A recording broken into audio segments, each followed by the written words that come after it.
국민 앵커 백운기, 정확한 분석, 날카로운 시각. 백운기가 하면 다르다.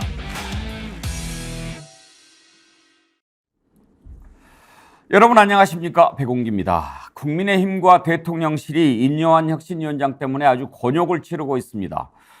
거침없다 이렇게 얘기하기보다는 아마추어 같다 이렇게 표현하는 게 맞겠죠. 그런 행동에 전전긍긍하는 모습인데요. 혁신안이 잘 받아들여지지 않자 이것은 대통령 뜻이요, 이런 식으로 용산과 오간 내용을 넌지시 전달했죠. 대통령 당무 개입으로 읽혀질 수 있는 그런 발언이라서 대통령실 화들짝 놀라서 그런 일 없다고 잡아댔지만, 글쎄요, 국민들이 누구 말을 더 믿겠습니까? 정치 아무나 하는 것 아니고 8단, 9단 저절로 되는 것 아닙니다. 인요한 위원장이나 국민의힘이나 대통령실이나 지금 뭘 놓치고 있는지 그것부터 들여다봐야 할 것 같습니다. 생방송 백운기의 정치분석 출발합니다.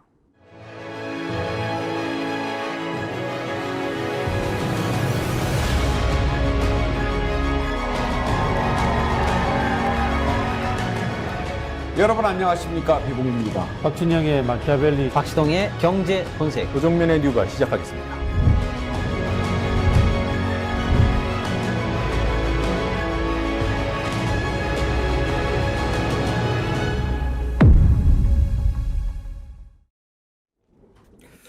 예, 60만 구독자 돌파 여러분께 다시 한번 감사드리고요.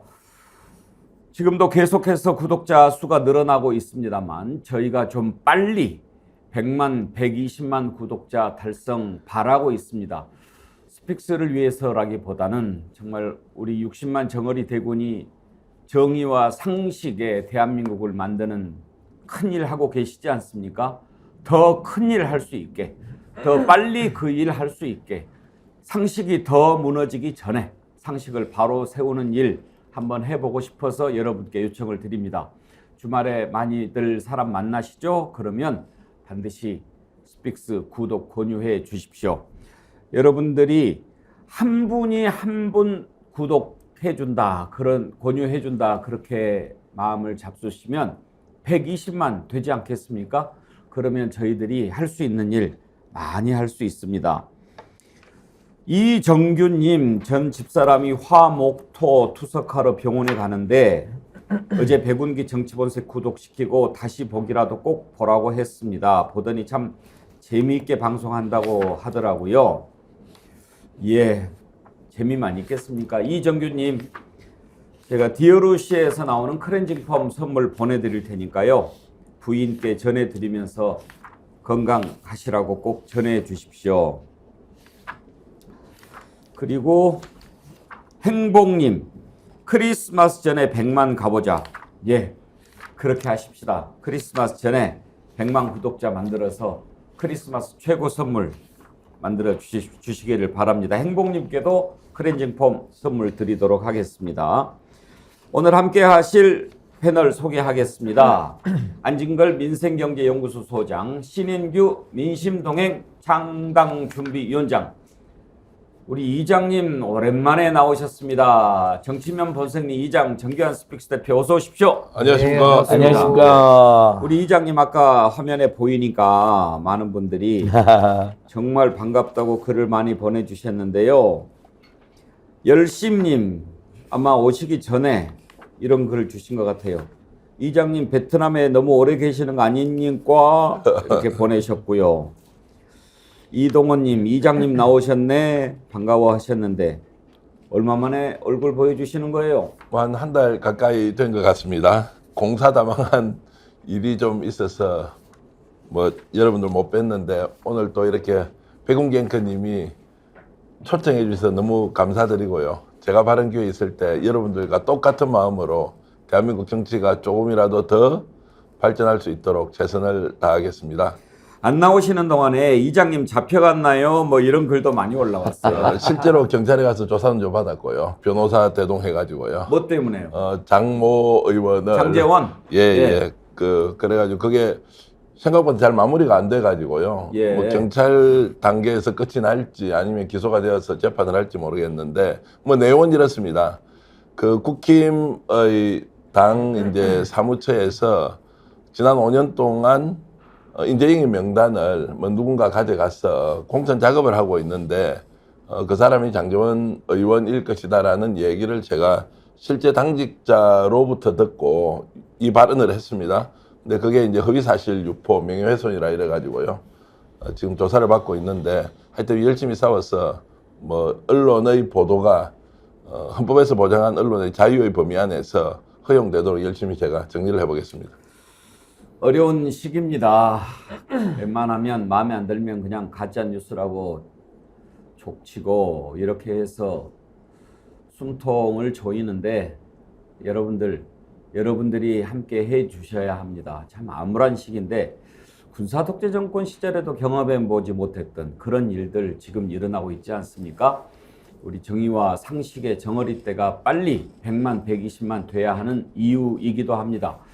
그리고 우리 스픽스 사랑해 주시는 여러분, 구독 권유와 함께 스픽스몰에서 판매하는 상품도 많이 사 주십시오. 그러면 스픽스에 힘을 주시는 방법이기도 합니다. 저희가 그저께부터 해남의 배추, 절임 배추 소개해드리고 있는데 아주 많은 분들이 사랑해 주시네요. 해남 땅끝마을에서 만든 절임 배추인데요. 천일염으로 절여가지고 이렇게 아예 준비를 했다가 여러분들이 원하는 날짜에 발송을 해드리고 있습니다. 배추만 해도 요즘에 값이 비싼데 그걸 20kg에 49,000원에 드리고 있는데요. 여기에 신안새우젓 1.2kg 포함해서 드립니다. 여러분 이번 기회에 아주 김장 맛있게 담그시기 바라고요. 그리고 스테디셀러라고 하죠. 계속해서 팔리는 거. 가끔 가다가 이렇게 달팽이 크림은 어떻게 사느냐 이런 물건 뭐 질문들을 많이 주셔서 몇 번 소개했는데 꾸준히 아주 구입을 해주시고 물어보는 분이 많으신데요. 달팽이 크림을 그래서 특별 할인으로 또 이번에 스픽스몰에서 준비를 했습니다. 그 전보다 10,000원을 더 내려서 달팽이 크림 지금 특별 세일을 하는데 다음 주 토요일까지 그러니까 일주일만 합니다. 추가 10,000원 할인해서 29,900원에 제공해 드리니까요. 겨울철 보습 중요하지 않습니까? 이번 기회에 많이 구매하셔서 피부 건강 챙겨보시기 바라고 오늘 스테디셀러 소개한 김에 한두 가지 더 소개하겠습니다. 광화문 살롱에서 만든 쿠키 있지 않습니까?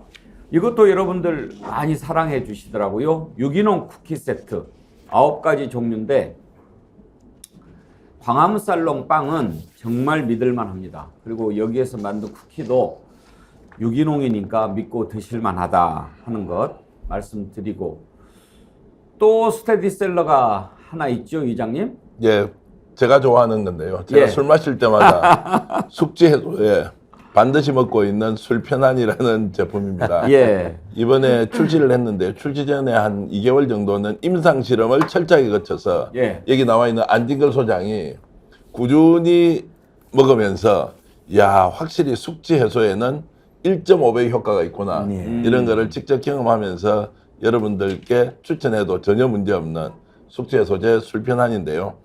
제가 오늘 백운기 앵커님 앞에서 이렇게 홍보하는 이유는 백운기 앵커님이 홍보할 때와 제가 홍보할 때 한 100배 정도 차이가 나기 때문에 오늘 특별히 술 편한 술 드시는 분 연말에 준비해 놓고 특가로 할인해서 2+2 행사를 하고 있으니까 자, 꼭 필요한 분들한테 선물 또는 준비해 주시면 좋겠고요. 기왕에 제가 오늘 출연한 김에 우리 PD께 부탁드리면 제 얼굴만 내놓지 말고 술 편한 한 번 더 좀 보여주시면 좋겠습니다.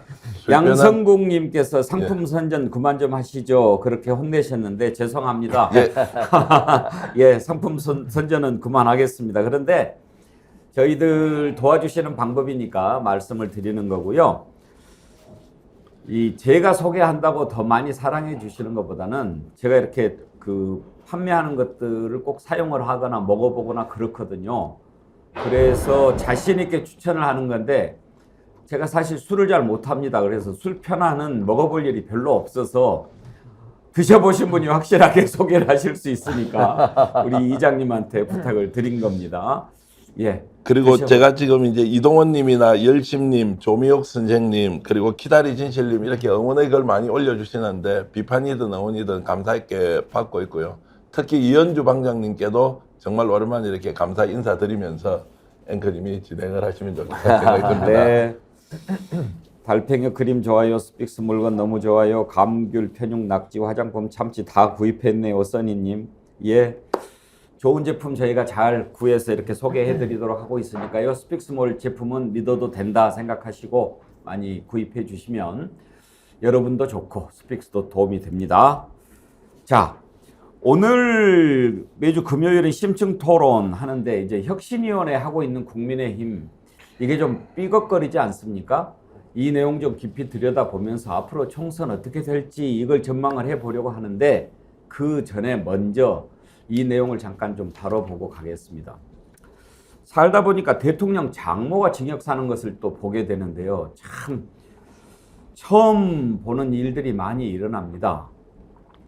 대통령 장모 최은순 씨 대법원에서 징역 1년 확정이 됐습니다. 그런데 무슨 죄냐? 장고 증명을 위조한 거죠. 장고 증명을 위조했다라고 하는 것은 이 땅을 사는데 뭐 잔고가 많이 있어야 뭐 여기 잘 되는 거 아니냐 이렇게 돼서 마치 통장에 349억 원가량이 있는 것처럼 위조했는데 이것만 해도 사문서 위조가 되지요. 그런데 그걸 법원에다가 딱 제출한 겁니다. 신인규 변호사님. 네. 법원이 저런 거 제일 미워하죠. 이제 저게 좀 나눠서 봐야 되는데요. 결국에는 잔고 증명을 위조했다. 그러니까 사문서 위조와 또 행사가 됐기 때문에 처벌을 받는 것이고, 앵커께서 말씀하신 대로 그 위조된 것을 법원에다가 제출을 해서 판사를 속였다. 예. 이걸 이제 소송 사기라고 부르거든요. 근데 소송 사기의 경우에도 이게 액수가 지금 너무 크기 때문에 이게 특경법에 적용을 받습니다. 그 특정경제 가중처벌에 관한 법률인데 이 징역이 상당히 무겁거든요. 그래서 저는 지금 아마 소송 사기 부분에 대해서는 이게 지금 검찰의 공소장에서 좀 누락된 걸로 보이기 때문에 아마 지금 이 사문서 위조 행사와는 변론으로 해서 그 소송 사기 부분도 추가적으로 수사가 돼서 아마 합당한 벌을 받으셔야 될 처지 아니냐 이렇게 보여지고 있습니다. 대통령 장모가 구속되고 또 기소돼서 재판받아서 징역 실형을 선고받고 이런 거 참 처음 보는데 써니님 참말로 근데 우리가 언제 장모 이름이라도 알았습니까? 그렇죠. 장모 이름 아는 것이 처음 있는 일이죠. 대통령 부인이야 이름을 우리가 알지만 장모 이름까지 아는 세상이 됐습니다. 그런데요, 지금 징역 1년 선고를 받았는데 1심에서 아까 그 표 한번 다시 띄워봐 주시겠습니까? 1심에서도 유죄가 인정이 됐습니다. 그랬는데 법정 구속은 하지 않았어요. 2심에서 이건 아주 죄질이 나쁘다 해서 구속이 됐고 대법원에서 이제 확정이 됐으니까 내년 7월까지 이제 징역을 살게 되겠죠. 그런데 1심에서 이런 지적을 재판부가 한 적이 있습니다. 지금 여러 가지를 보면 좀 이상하다. 그러니까 검찰이 왜 이것만 가지고 기소를 했지? 이런 지적을 했습니다. 그렇죠, 신영기 변호사님? 그러니까 지금 기소는 검찰이 독점을 하거든요. 예. 그러니까 결국에는 어떤 범죄가 있다라고 하더라도 이걸 법원에다가 처벌해 주세요라고 요청하는 기관은 이제 검찰인 거죠. 근데 검찰이 뭐 지금도 그 뭐 곽상도 사건이나 여러 군데에서도 보다시피 굉장히 그 권력과 가까운 사람들에 대해서 좀 축소해서 이제 기소를 하는 경우도 많고요. 또 어떤 경우에서는 법리 검토를 잘못해가지고 오히려 그 잘못된 법리 검토 때문에 오히려 무죄가 나오는 이런 정말 어이없는 상황들이 많이 나오고 있거든요. 그래서 여기에 대해서는 지금 최은순 장모, 그러니까 윤석열 대통령의 장모에 대해서는 이 법원에다가 소송 사기한 부분은 분명히 누락이 됐기 때문에 여기에 대해서는 이제 추가적인 이제 검찰의 수사와 기소가 좀 이어져서 별도로 처벌을 받아야 된다. 저는 이렇게 봅니다. 네, 1심 재판부가 제가 이렇게 공소장을 아예 갖고 왔습니다. 아, 예. 예, 열심히 준비합니다. 우리 스픽스 100만이 되도록 예, 공소장을 달달 제가 여러 번 읽었는데요. 1심 재판부가 뭘 지정하냐면요. 이 사건이 총 4번에 걸쳐 잔고 조작을 합니다. 그리고 잔고 조작은 김건희 씨의 특수관계인이 합니다. 그러니까 김건희 씨도 연루됐다는 의혹을 당연히 받게 되는 거죠. 근데 350억이나 되는 잔고 조작을 해서 결국 대규모 부동산 투기에서 최소 100억 안팎의 이득을 실현한 거로 추정이 되고 있거든요. 390억. 예, 이제 예. 아니 잔고 조작은 350억. 아, 잔고 조작은 예. 그런데 1심 재판부가 보니까 349억. 예, 계약금을 처음에 떼입니다. 예. 이태은순 씨하고 공범이. 그러니까 그 계약금 돌려달라는 소송을 해버리면서 잔고 조작을 내거든요. 그러니까 법원에서 보기에 너무 황당하고 두 번째. 그리고 사문서 위조를 한 다음에 행사를 두 번을 다 합니다. 돈이 없으니까 사채업자들한테 돈을 2번 빌리거든요. 최은순 씨하고 공범이. 그러니까 이것도 사문서를 위조해서 행사한 거잖아요. 돈이 있는 것처럼 속여갖고 돈을 2번 빌렸으니까 사채업자들에게. 그래서 사채업자들도 그렇게 증언을 했습니다. 근데 판사가 보니까 검찰이 공범인 안모 씨는 법원에도 제출하고 사채업자 2명한테 속인 것도 기소를 합니다. 이 공소장에 딱 보면 너무 황당하게 안모 씨는 그 3건이 나와요. 사무소에서. 근데 딱 밑에 최은순 씨는 법원에 제출한 것만 나오고 사채업자 속인 게 빠져 있습니다. 김건희 씨는 아예 빠져 있고. 그러니까 법원에서 이거 검찰 이상하지 않냐? 성명 준비 명령을 내립니다. 그러니까 다음 재판 때까지 왜 그런 이상한 행동을 했는지 설명해 달라 그러는데 검찰이 설명을 안 하고 그냥 넘어갑니다. 이미 이건 의정부 지검에서 수사도 아주 늦게 착수했고 어쩔 수 없이 이제 여론이 들끓으니까 윤석열, 한동훈 정치검찰들의 그 가족이니까 측근이니까 수사 안 하냐 그러니까 의정부 지검 어쩔 수 없이 나서면서 봐주 기소를 해버린 거죠. 이걸 판사가 정확히 지정한 거고 예. 결국 항소심에서 그 모든 죄가 인정돼 구속됐는데 결국 검찰이 그 2건의 사무소 위조를 기소를 안 했기 때문에요. 그건 사실 그것까지 인정되면 1년이 아니라 2년, 3년도 구형이나 선고를 받았어야 되는데 그래서 사람들이 많이 생각하기에 어떻게 1년밖에 선고를 안 되냐 그러는데 검찰이 봐주기 기소를 해버렸기 때문입니다. 예. 오죽하면 재판부가 1심 재판부에서 그런 얘기를 했어요.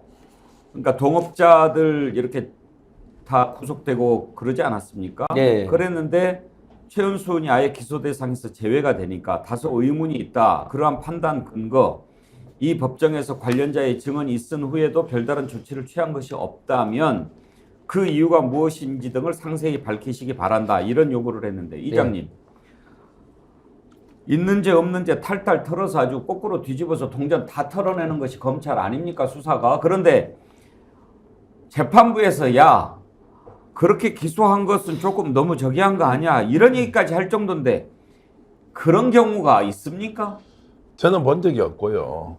명백하게 봐주기 수사한 거지 않습니까? 그러면 제가 오늘 이 건은 최은순 명백하게 봐주기로 기소하고 수사하고 그리고 형량을 너무 심할 정도로 감해주었다라고 주장하면 명예훼손이 됩니까? 또 거짓 뉴스가 됩니까? 가짜 뉴스가 됩니까? 저는 오죽하면 판사가 이렇게 했겠느냐. 이제 이런 걸 생각해 보면 지금 이제 윤석열 정부가 출범하기 이전에 대한민국 검찰이 국민들을 상대로 어떻게 수사를 해왔던지 이 사건만 보더라도 명명백백하게 공정하지 않았다. 봐주기 수사였고 어떤 사람은 가혹하게 처벌하는 방식으로 정치적 수사를 해왔다는 것을 입증하는 중요한 사례라고 생각하고요. 사업을 하는 사람으로서 최은순 씨 한번 보십시오. 잔고를 349억 위조를 했는데 이것도 사문서 위조죄로 아주 큰 일이죠. 왜냐하면 금기관 같은 데 대출받거나 또는 본인의 지금 재정 능력을 증명하는 수단으로 쓴 것도 문제인데 세상에 어떤 사람이 재판 과정에서 이 잔고 증명서를 위조한 것을 100억대를 판사한테 내놓고 이거 민사소송에서 내 말이 옳습니다라는 증거로 쓸 수 있는 이런 범죄의 대담성을 가지고 하는 사람이 세상에 몇몇이 되겠느냐 이렇게 생각하면 이게 말이 안 되는 일을 최은순 씨가 했고 이걸 윤석열 대통령이 대통령 되기 이전에 검찰에서 봐주기를 했던 것이고 그래서 이 문제가 지금 이렇게 터져 나왔는데 대통령실은 장모 일인데도 불구하고 10원짜리 하나 손에 끼친 적 없다 말해놓고는 아무 말 없이 대통령실은 장모의 사건에 대해서 일체 할 말이 없다 이렇게 하는 것을 어떻게 공정과 상식이라고 얘기할 수 있느냐. 저는 국민들이 이 질문을 대통령한테 던져야 되고 대통령실이 여기에 대해서 답변해야 한다고 봅니다. 이게 얼마나 솜방망이냐면요. 우리 특정경제 가중처벌에 관한 법률이 있습니다. 거기 보시면은 이득액이 5억 원 이상 50억 미만일 때 3년 이상의 유기징역이고요. 3년 네. 이상입니다. 이득액이 50억 원 이상일 때 무기 또는 5년 이상의 징역이거든요. 그러니까 죄형 중에 이렇게 무기가 들어간 게 별로 없어요. 그러니까 엄청나게 지금 중죄를 저지른 것이고 이게 양형위원회에 따르더라도요. 소송사기의 경우에 대법원이 정한 양형 기준이 있습니다. 거기에 따르면은 50억 이상 300억 미만의 이익을 봤을 때 5년에서 8년을 선고하고 있거든요. 그러니까 지금 1년밖에 안 나왔다는 것은 아까 우리 안진건 선생님 말씀하신 대로 사문서 위조 행사에서도 몇 개가 더 빠졌지만은 이 소송사기 부분까지 추가한다라면 지금 1년이라는 것은 너무 손방망이고 봐주기 수사라는 비판을 피하기는 매우 어렵다. 예. 이렇게 봅니다. 우리 이현주 의원 오셨는데 네. 길이 좀 막히셨나요? 네, 네. 예. 그 이현주 의원도 변호사시잖아요. 네, 네, 네. 되게 이제 검찰 수사할 때 우리가 많이 듣는 게 별건 수사 뭐 이런 네, 게 있지 않습니까? 네, 그러니까 네. 이걸 혐의를 가지고 이제 딱 입건을 해가지고 딴 걸로 이제 수사를 하는데 거기에서 이제 자꾸 가지치기를 해가지고 있는 것 없는 것 다 털어내는 것을 하지 말아라. 그러니까 가급적 별건 수사는 하지 말고 그것만 처벌을 해라 이렇게들 많이 얘기하고 또 변호인들도 그런 부분을 많이 얘기하지 않습니까? 네. 그런데 별건 수사하지 마라고 하는 그런 정도인데 눈에 뻔히 보이는데도 그걸 기소를 안 하니까 재판부가 이런 지적을 한 거 아닙니까? 그 위조 여기 보면 위조 사문서 위조 및 위조 사문서 행사라고 돼 있잖아요. 그 위조 사문서 행사의 태양이 이 위조한 사문서를 어디다 제출하는 거예요. 그러니까 위조 사문서 행사의 태양하고 사기, 소송 사기하고 겹치거든요, 지금.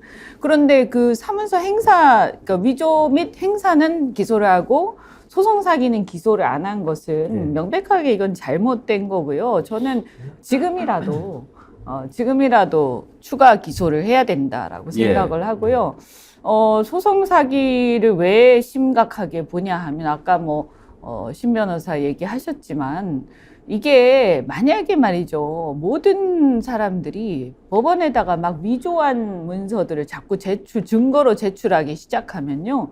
이게 우리나라의 사법 체계가 무너지는 거예요. 그래서 이거는 국가의 근간을 무너뜨리는 행위다라고 보기 때문에 굉장히 심각하게 이게 그냥 사인들 간의 잘못으로 보지 않고 국가의 기강을 무너뜨리는 행위로 보는 거거든요. 그래서 심각하게 이걸 처벌하는 거고 어쨌든 이 문제는 장모의 어떤 쭉 1년의 행태를 보면 이것도 10원 한 장 받은 바 없다 이렇게 얘기했지만 알고 보니까 이것도 문제가 있었고 사실이었고 그 주장이 이것뿐만이 아니라 이분의 쭉 행태를 보면 대한민국의 어떤 천박한 어떤 자본주의 대한민국 자본주의 중에서도요 아주 정정당당하게 돈 많이 번 사람들 많은데 어떻게 이렇게 돈 번 사람들이 이렇게 해서 부자가 된 사람들이 대통령의 주변이고 대한민국의 보수라고 할 수 있느냐. 저는 이것은 대한민국의 보수의 가치에 정면으로 위배되는 행태들이고 매우 부끄러운 일이다.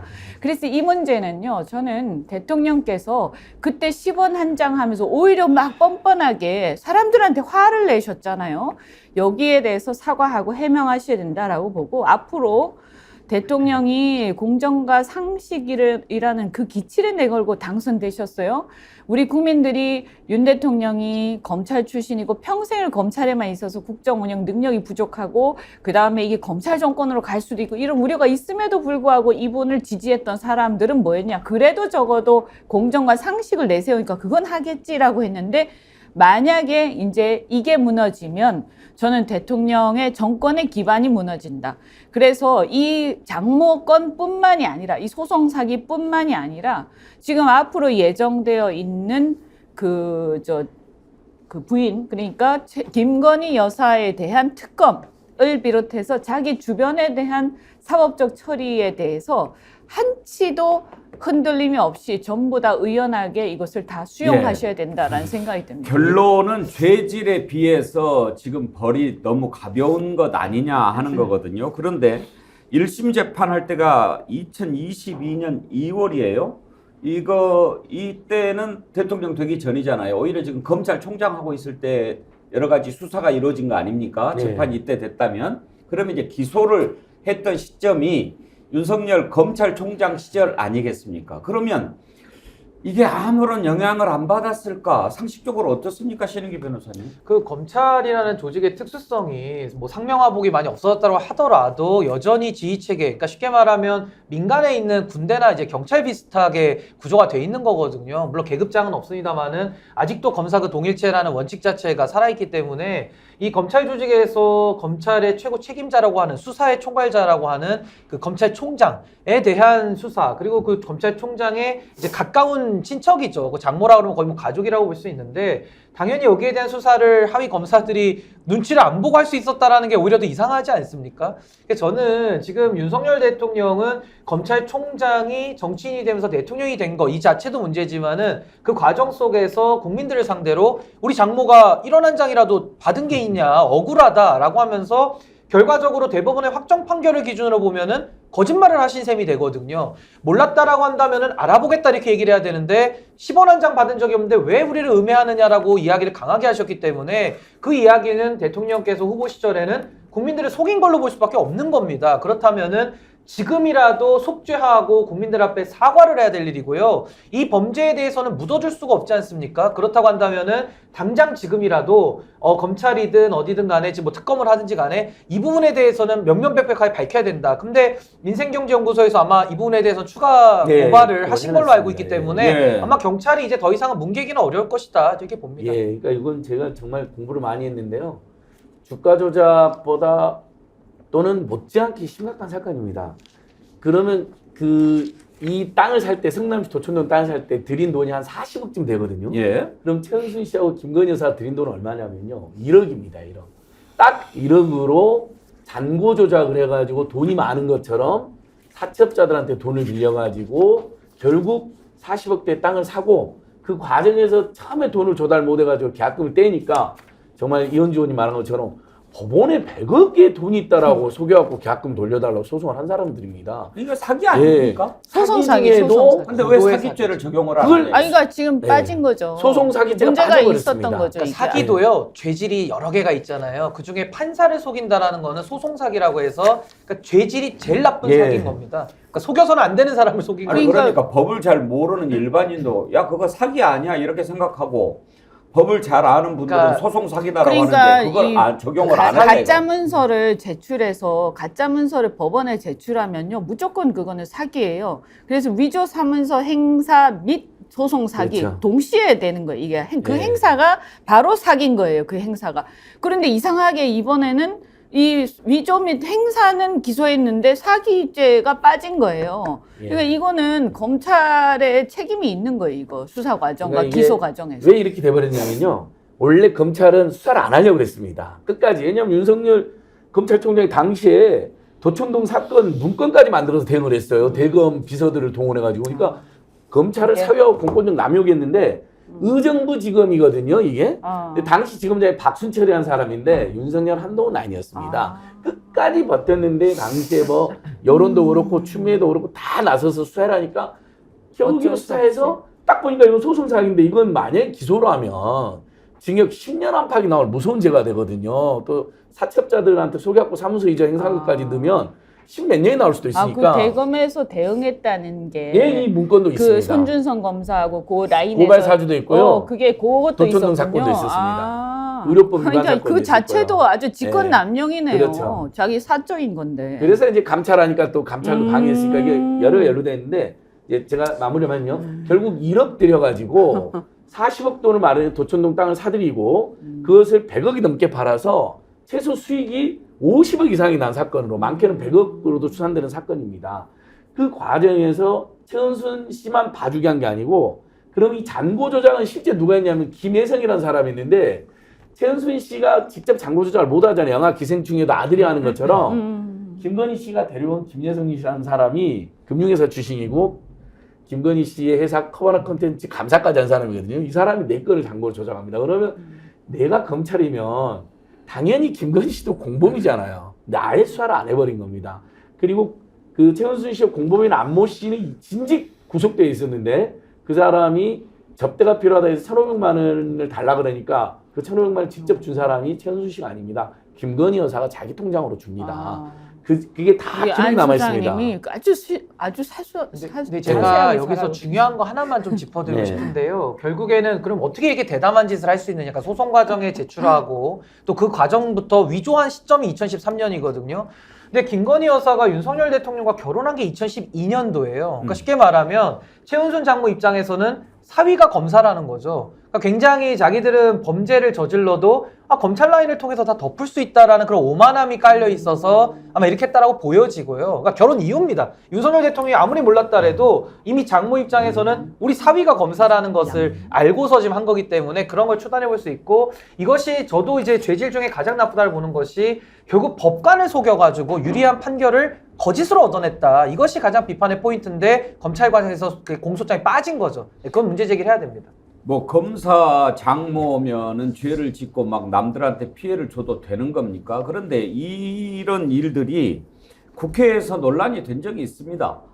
그 장면을 다시 한번 볼 텐데요. 그 문제를 제기한 사람이 누군지 여러분 기억하십니까?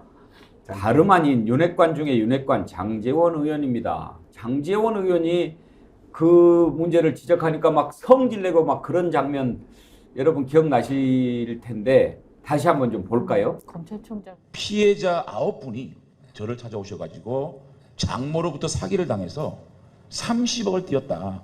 그리고 이 사건이 이렇게 은폐되고 있고 그 장모의 대리인이 지금 구속돼서 징역 2년 6개월 받아 살고 있는데 실질적으로 사기를 한 주범인 장모는 거리를 할부하고 있다. 이것은 윤석열 지검장이 배후에 있다라는 하소연을 하세요. 그리고 가지고 온 증거를 보면 상당히 설득력이 있어가지고 장모의 문제가 아닙니다. 피해자가 9분이 30억을 피해받았다고 얘기를 하고 있고 이 사건의 은폐의 배후에 윤석열 지검장이 있다라고 온 데를 돌아다니면서 이 피해자들이 말씀을 하고 있어요. 그렇기 때문에 이건 본인 문제예요. 장모 문제가 아니라. 장모님이 그 부인의 친구인 김모 씨와 짜고 잔고증명, 내가 300억이 있다라는 잔고증명서를 뗀 겁니다. 왜 주범인 장모는 구속이 안 돼 있느냐? 왜 버젓이 활보하고 있느냐? 이런 얘기고요. 이 장모께서 2012년도부터 내 사위가 윤석열 고위 검찰이다라고 얘기를 했다는 겁니다. 그러니까 저는 도대체 이 잔고증명을 위조했다는 것은 법원에서 밝혀진 사건인데 이거를 왜 수사를 안 하나?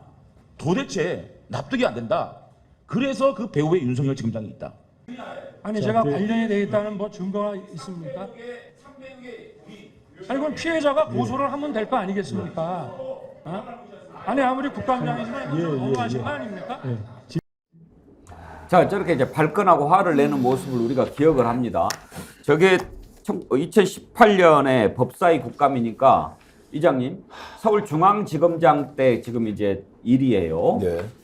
2018년 그야말로 문재인 정부 하에서 잘 나가던 시절이고 박근혜 국정농단 사건 수사한 뒤로 이제 승승장구하지 않았습니까? 그런데 우리가 검찰 알다시피 검찰총장보다 사실 서울중앙지검장이 힘이 더 셀 거예요. 현장에서 사령관이니까. 맞습니다. 그런데 집안에서 그런 일이 일어나고 있는데 과연 몰랐을까? 그런 생각 들고 또 그런 일을 수사를 하는데 누구라고? 윤석열 검사장 장모라고?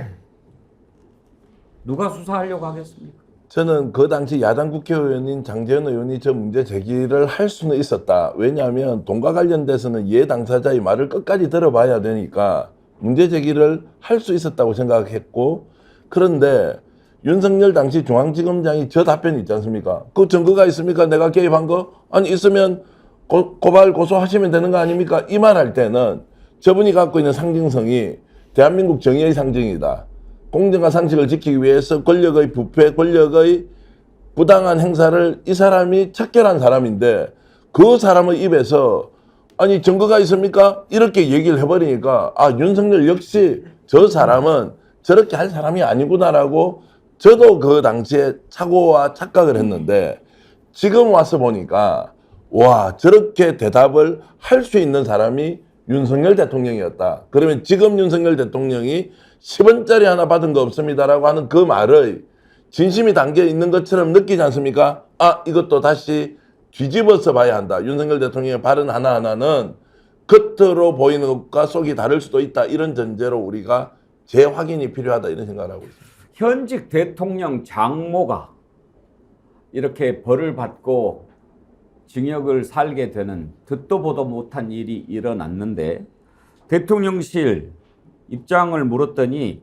사법부 판단에 대해서는 언급하지 않는다. 이렇게 말을 하지 않았습니다. 야당은 그래서는 안 된다.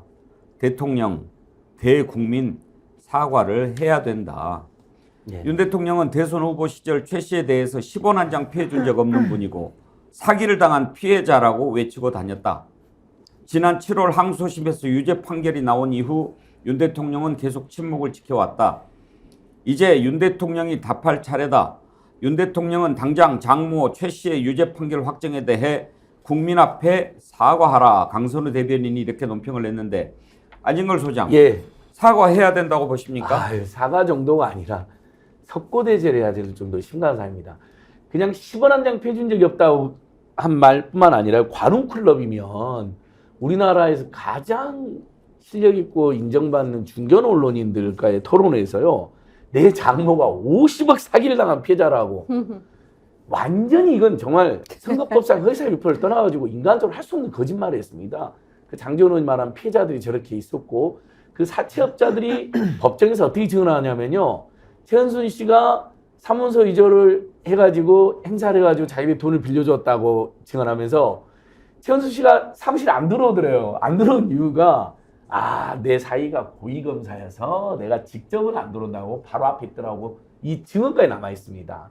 그러니까 그런 상황에서 50억 피해를 봤다? 오히려 이 도촌동에서는 50억에서 100억 정도의 부동산 투기익을 얻은 것으로 확인이 됐고 그것도 부동산 실명제로 차명으로 이득을 얻었습니다. 그러니까 성남 세무서가 과태료 부과했거든요. 또 그 과태료 부과에 또 불법의 소송을 한 사건. 그러니까 이 장고 조작은요. 처음부터 끝까지 이렇게 들여다보면 무섭습니다.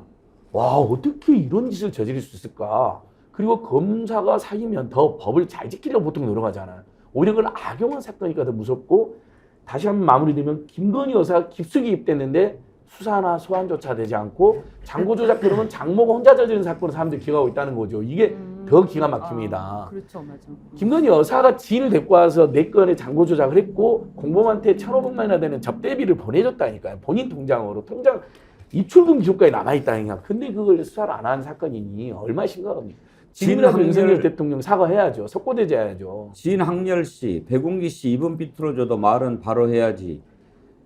윤이 대선 전 거짓말했으니까 당선 무효형 아닌가? 대답해봐요. 스픽스가 코미디 프로그램인가요? 농담합니까? 사과요. 당선 무효형이요. 왜 저한테 화를 내고 그러십니까? 지금 대통령실에서 사법부 판단에 언급을 안 한다고 그래서 야당이 대국민 사과해야 된다고 하니까 그거 어떻게 생각하느냐고 제가 패널들한테 물어보고 있는 겁니다. 너무 저한테 그러지 마시고요. 그 대통령실 반응 나왔다니까 제가 조금 보태드리면요. 실제로 윤석열 대통령이 아무 말 할 게 없다 이렇게 해서 반응이 나온 게 아니라고 저는 봅니다. 지금 이제 대통령실 내부 분위기는 제가 파악하기로는 이런 내용을 대통령한테 실제로 의중이 무엇인지 물어볼 수 있는 분위기가 안 되기 때문에 대통령의 의견이 그대로 나왔다기보다는 대통령은 이런 이야기를 아예 듣는 것을 싫어하거나 굉장히 부담스러워하기 때문에 누구 한 사람도 이 부분에 대해서 대통령이 직접 의견을 내고 대국민 사과를 하거나 어떤 식으로 해명을 해야 됩니다라고 보고를 할 수 있는 사람이 아예 없다. 그래서 대통령실은 마지못해 그냥 법원의 판단 할 말 없습니다. 이렇게 하는 것이다 라고 저는 보고 있습니다. 어때요? 이현준 대통령 사과해야 될 사안이라고 생각하십니까? 아니, 그건 당연하고요. 본인이 지금 생각을 해보면요. 당시에 말이죠. 예를 들어서 보통은 어떻게 얘기하겠어요? 이거 심려 끼쳐드려서 죄송하다. 이 지금 이제 수사 중이니까 결과에 따라서 조치를 분명히 하도록 하고 어떠한 특권도 인정되지 않도록 하겠다. 개입되지 않도록 하겠다. 이렇게 이 정도는 얘기해야 정상이죠. 근데 그분은 막 오히려 막 화를 내시면서 굉장히 뻔뻔해 하셨죠. 그 당시에 제가 다른 경선 캠프의 선대위원장이었고 방송 나가서 이 문제를 계속 얘기하고 그랬었는데 아주 뻔뻔하게 본인이 도로 막 큰 소리 네. 치셨거든요. 모든 곳에 나가서. 그러니까 저는 이건 뭐 당연히 사과는 당연하고요. 문제는 잘못된 거를 바로 잡아야 된다. 그래서 소송 사기도 기소를 하고 그 과정에서 아까 안진걸 소장 말씀하신 김건희 여사 문제도 제대로 수사를 하고 그리고 이 건에 대해서 사실은 아까 그분이 지적한 게 맞아요. 저기 관훈 토론이라든지 이런 데 나가가지고 사실은 알면서 만약에 알면서 그렇게 얘기를 했다라고 하면 그거는 사실 선거법 위반 소지가 있는 거예요. 국민이 멋지게 속아 넘어간 거죠. 자, 이동호님 얼굴 조작, 논문 조작, 이력 조작, 주가 조작, 도로 조작, 잔고 조작, 사기는 유전이다. 유전인지는 모르겠습니다만 이동관 방통위원장이 그런 얘기했죠. 자식은 부모의 거울이다. 예. 그런데 한 가지만 더 짚어보고 넘어갑시다. 신인규 변호사님, 이제 징역 1년이니까 내년 7월까지가 이제 복역 기간 아닙니까? 7월에 만기 출소하게 되는데 사면할 것 같습니까? 안 할 것 같습니까?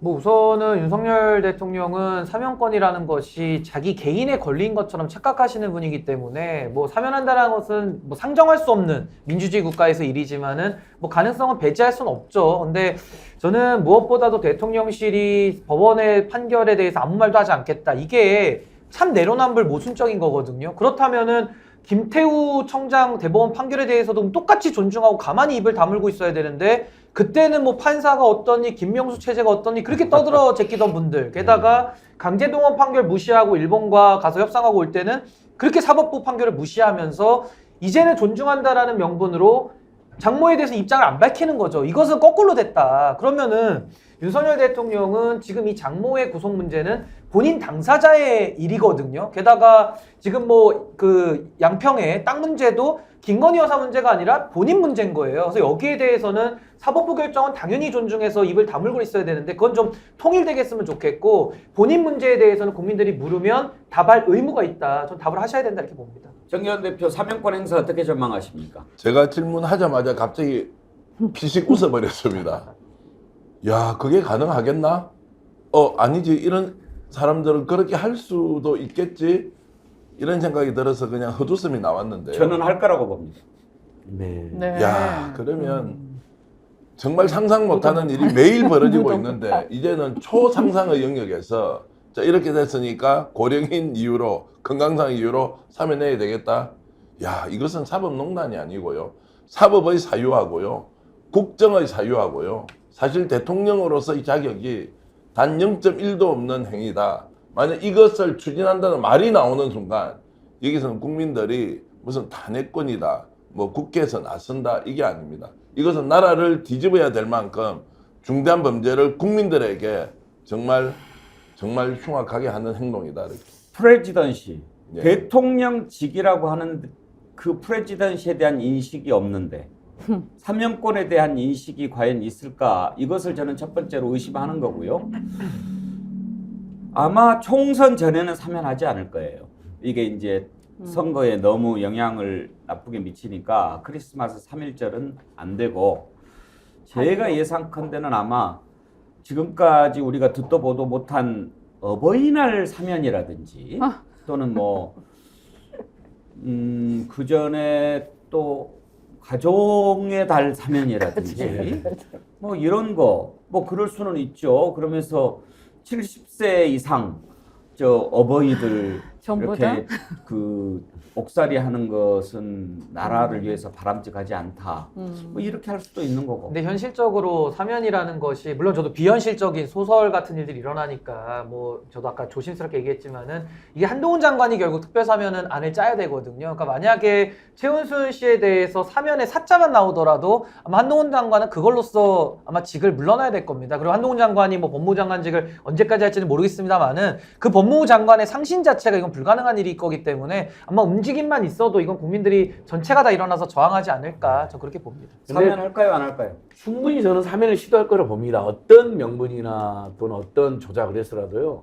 김건희 여사가 가만히 있지는 않습니다. 그냥 민실형 유괴소부터 시작해서 그동안 뭐 공공지구 중대비리 또 지금 고속도로 종점 조작 그게 남양주 유괴소 조작 특혜 의혹까지 그리고 뭐 모든 아무튼 이 잔고 조작에도 아까 김건희 여사 깊숙이 했다 그랬잖아요. 잔고 조작을 실행범 데리고 왔거든요. 코로나 감사까지 시키면 하면서.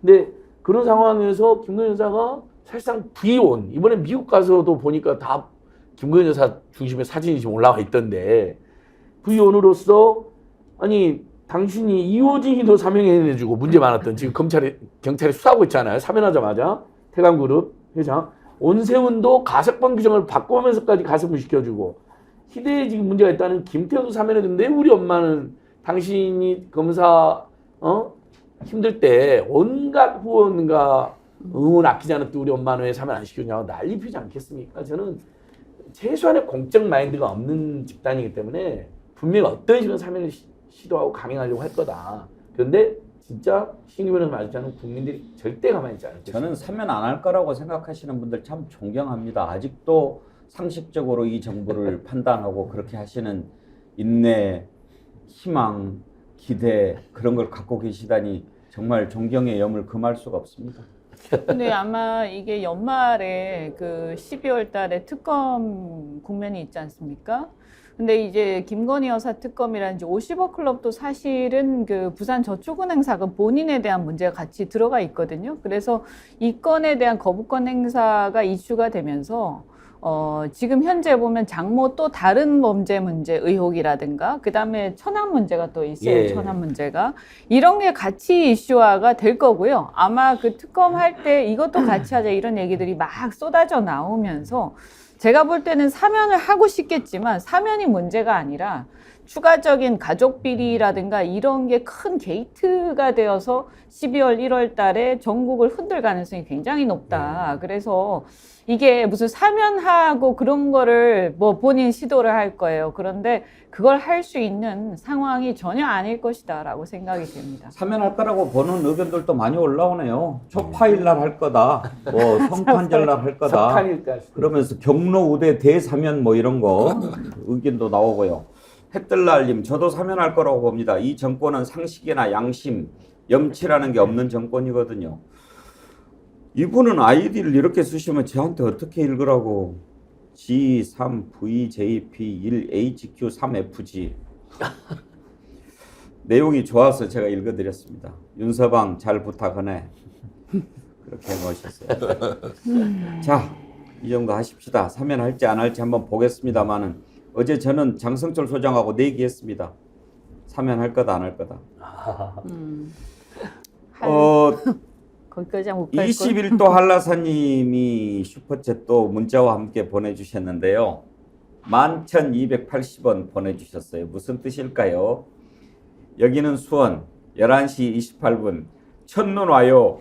앵커님 패널분들 정어리 때 가족 여러분 11시 28분에 첫눈 오는데 반가워서 11,280원 슈퍼챗 쏘신 21도 한라사님 감사합니다. 여기는 아직 눈이 안 오는데 아침에 아까 좀 지금 와요? 왔고요. 예. 사실 저도 말할 기회가 있으면 바깥에 보니까 눈이 정말 조용하게 이렇게 내려서 예.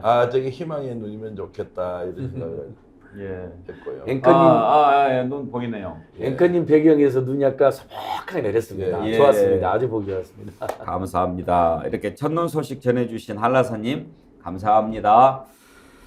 자, 다음으로 넘어가지요. 이뇨한 혁신위원장 지금 아주 국민의힘을 확 뒤집어 놓고 있습니다. 혁신 안으로 뒤집어야 되는데 다른 걸로 지금 뒤집어 놓고 있지요. 일단은 뭐 여러 가지를 막 하고 여러 사람 만나고 그러는데 처음에는 뭐 이런저런 생각했는데 이제는 보는 사람들이 좀 조마조마해 합니다. 혹시 이번에는 또 무슨 사고 칠까? 최근에 결정적으로 사고 친 게 대통령실 얘기를 한 거지요. 내가 대통령 만나자고 그랬더니 대통령이 지금 만나면 좀 논란이 생길 수 있으니까 그냥 내가 뜻만 전하는데 열심히 그냥 하라고 했다. 그 얘기가 결국은 대통령실이 당무 개입한다는 얘기거든요. 그런 얘기를 해요. 그러니까 이뇨한 위원장이 좋게 보면 뭐 정치 모르는 순수한 분이고 좀 안 좋게 말하면 자격이 없는 사람이 앉아 있는 겁니다. 뭘 알아야 하지요. 근데 이렇게 해버리니까 이제 용산에서 난리가 난 거 아니겠습니까?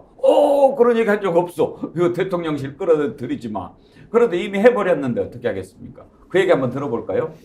자, 그리고 두 번째가 이제 좀 뭐 대통령 친한 분들, 특히 지도부나 영남의 이 중진 의원들 희생을 좀 해달라 이런 얘기가 계속 있었는데 이게 좀 궁금한 게 대통령실하고 좀 교감을 한 이후에 이제 나온 얘기인가요? 왜 자꾸 이런 말이 나오는지도 궁금합니다. 뭐 대통령을 사실은 거침없는 얘기하려고 한 열흘 전에 제가 좀 그 여러 사람 통해서 뵙고 싶다고 그랬는데 네. 대통령 직접으로 연락 온 건 아니고요. 아, 직접 온 건 아니고. 예, 아니고 돌아서 온 말씀이 예.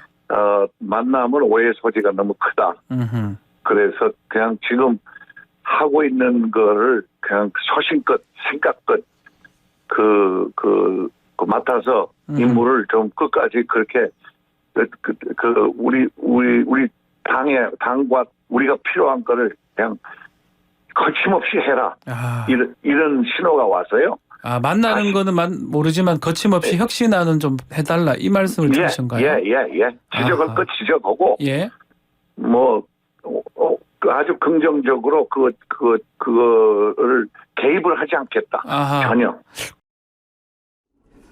말이요, 정직하지 않으면 꼬이는 겁니다. 이제 자기도 말하다 보니까 이거 좀 문제가 될 수도 있는데 그래서 맨 마지막에 그거 개입하지 않겠다 전혀 이렇게 얘기했는데 앞에서 다 이야기해놓고 나중에 개입하지 않겠다고 하면 그게 말입니까? 막걸리입니까? 그런데 신호가 왔다 이런 얘기는 뭡니까? 대통령실에서 이런 얘기가 있었다라고 하는데 또 말이 앞뒤가 안 맞는 부분이 뭐냐면 내가 말을 거침없이 하려고 용산에 물어봤다는 거예요. 그게 무슨 거침이 없는 겁니까? 물어보고 하는 걸. 거침이 없다는 것은 용산이고 당 지도부고 그런 거 상관없이 내가 혁신위원장으로서 내가 할 말 할 때 그때 거침없이 한다는 것을 쓰는 거예요. 이뇨한 위원장님. 그래서 말이 안 통한다고 생각하고 영어를 쓰는 거 아닙니까? 말을 좀 앞뒤가 맞게 좀 했으면 좋겠어요. 앞에 다르고 뒤에 다르면 그 의사 말을 어떻게 믿겠습니까? 앞에서는 소화제 처방해주고 뒤에서 암이라고 그러면 그거 어떻게 믿겠습니까? 자, 그런데 이렇게 지금 얘기를 하니까 일단 대통령실 당황되죠. 어이구, 저 큰일 날 사람이네. 그리고 김기현 대표 또 입장이 난처해졌죠. 김기현 대표 얘기를 이어서 들어볼까요? 당무에 개입하지 않고 있는 대통령을 당내 문제와 관련돼서 언급하는 것은 바람직하지 않다고 생각합니다. 울산 출마 하실지도 좀 궁금하거든요. 당대표의 처신은 당대표가 알아서 결단할 것입니다.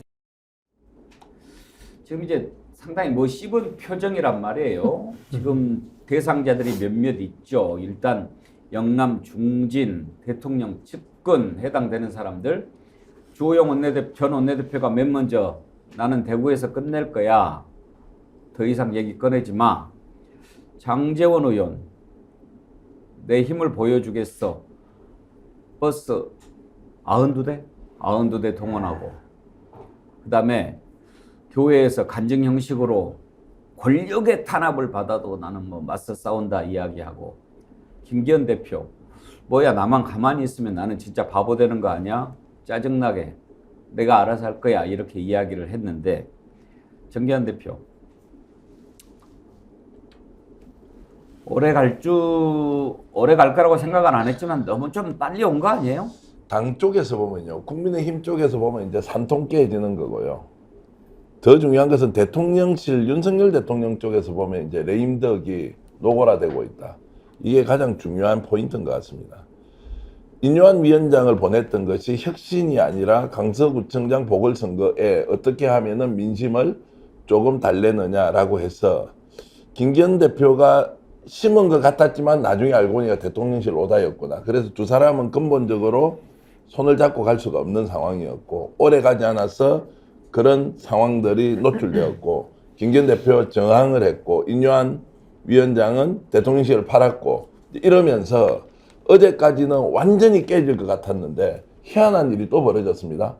갑작스런 한동훈 부인의 등장입니다. 저는 이 장면도 예사롭지 않다고 봅니다.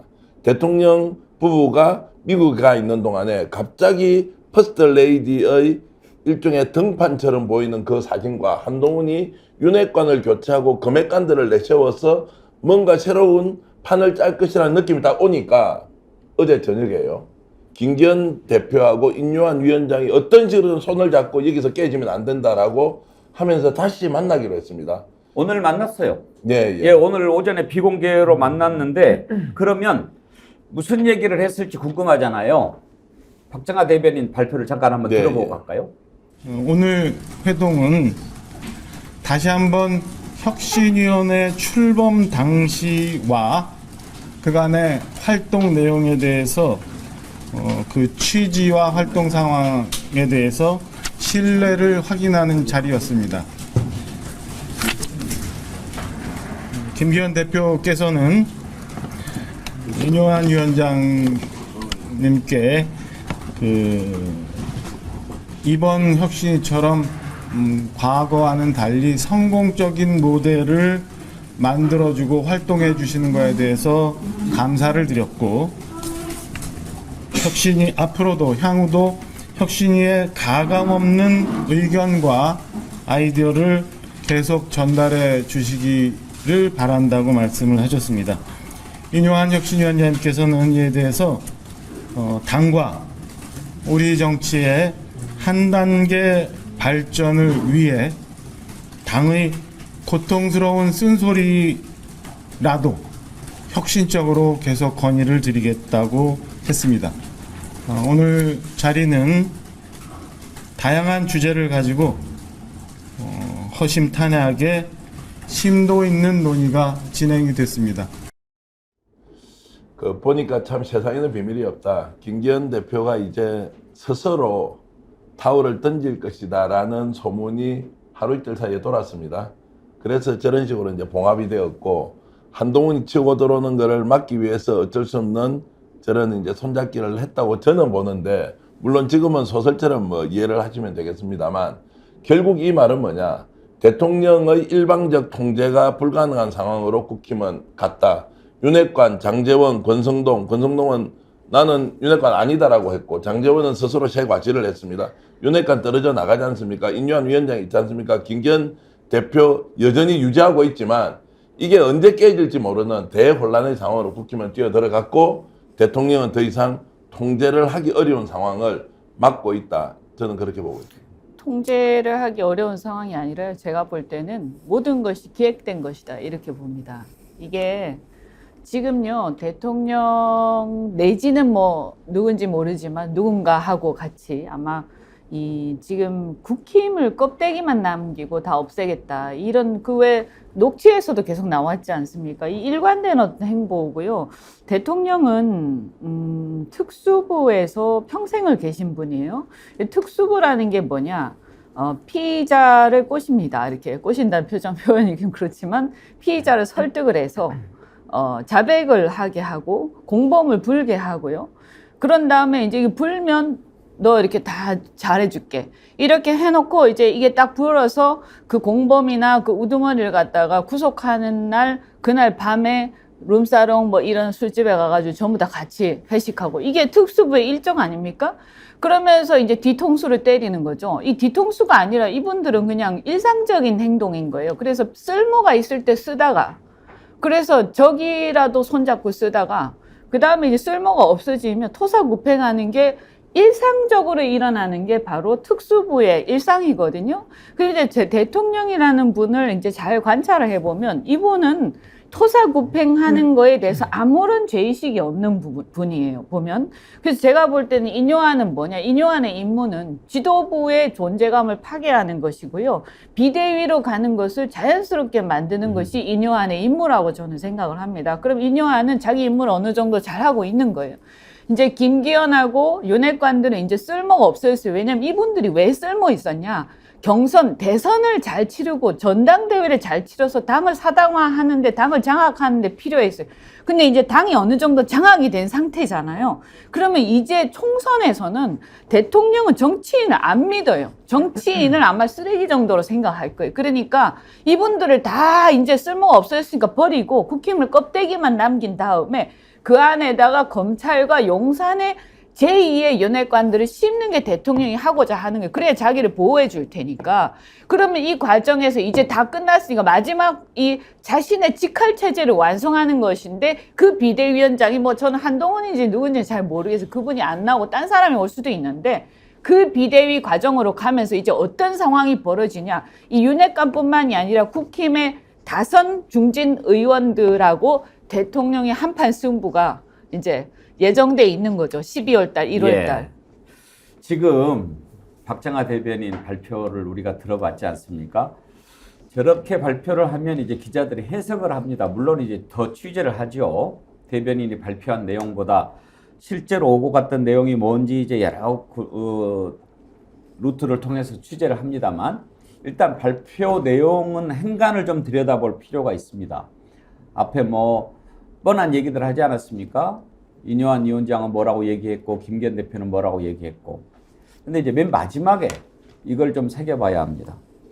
다양한 주제로 허심탄회하게 심도 있는 논의를 했다. 아주 그 일상적인 그런 표현입니다만 이 내용을 조금 여러분들 알기 쉽게 해석을 한번 해드린다면 할 말 못할 말 다 했다. 속 다 깠다. 그리고 욕설도 나왔다. 이렇게 해석할 수 있는 부분입니다. 심도 있는 논의는 욕설도 했다는 얘기고요. 허심탄회한 것은 깔 것 다 깠다는 얘기고 다양한 주제는 할 말 못할 말 다 했다는 건데 이제 그것을 이렇게 포장을 하는 거죠. 그런데 왜 할 말 못할 말 다 하고 또 깊이 얘기를 했을까요? 그 상황은 그동안 유추를 해보면 알 수가 있습니다. 정권을 주겠다라고 얘기를 했는데 그때만 해도 알제 이렇게 하고 좋겠죠. 그런데 알제 했던 김기현 대표가 모르고 있었던 게 있었어요. 본인이 사냥감이었다는 것을 그때는 몰랐던 것 같습니다. 이뇨한 위원장 미션이 있지 않았겠어요? 정리할 사람들. 본인은 잘 모르고 정권을 준다. 뭐 정권이 있기는 했습니까만은. 그랬는데 계속 밀려 들어오는데 이게 아니거든요. 그래서 반항을 하니까 그래? 그러면 혁신이 없애버린다. 이렇게 나오는 거예요. 막 달려가니까 급발진하면 안 된다.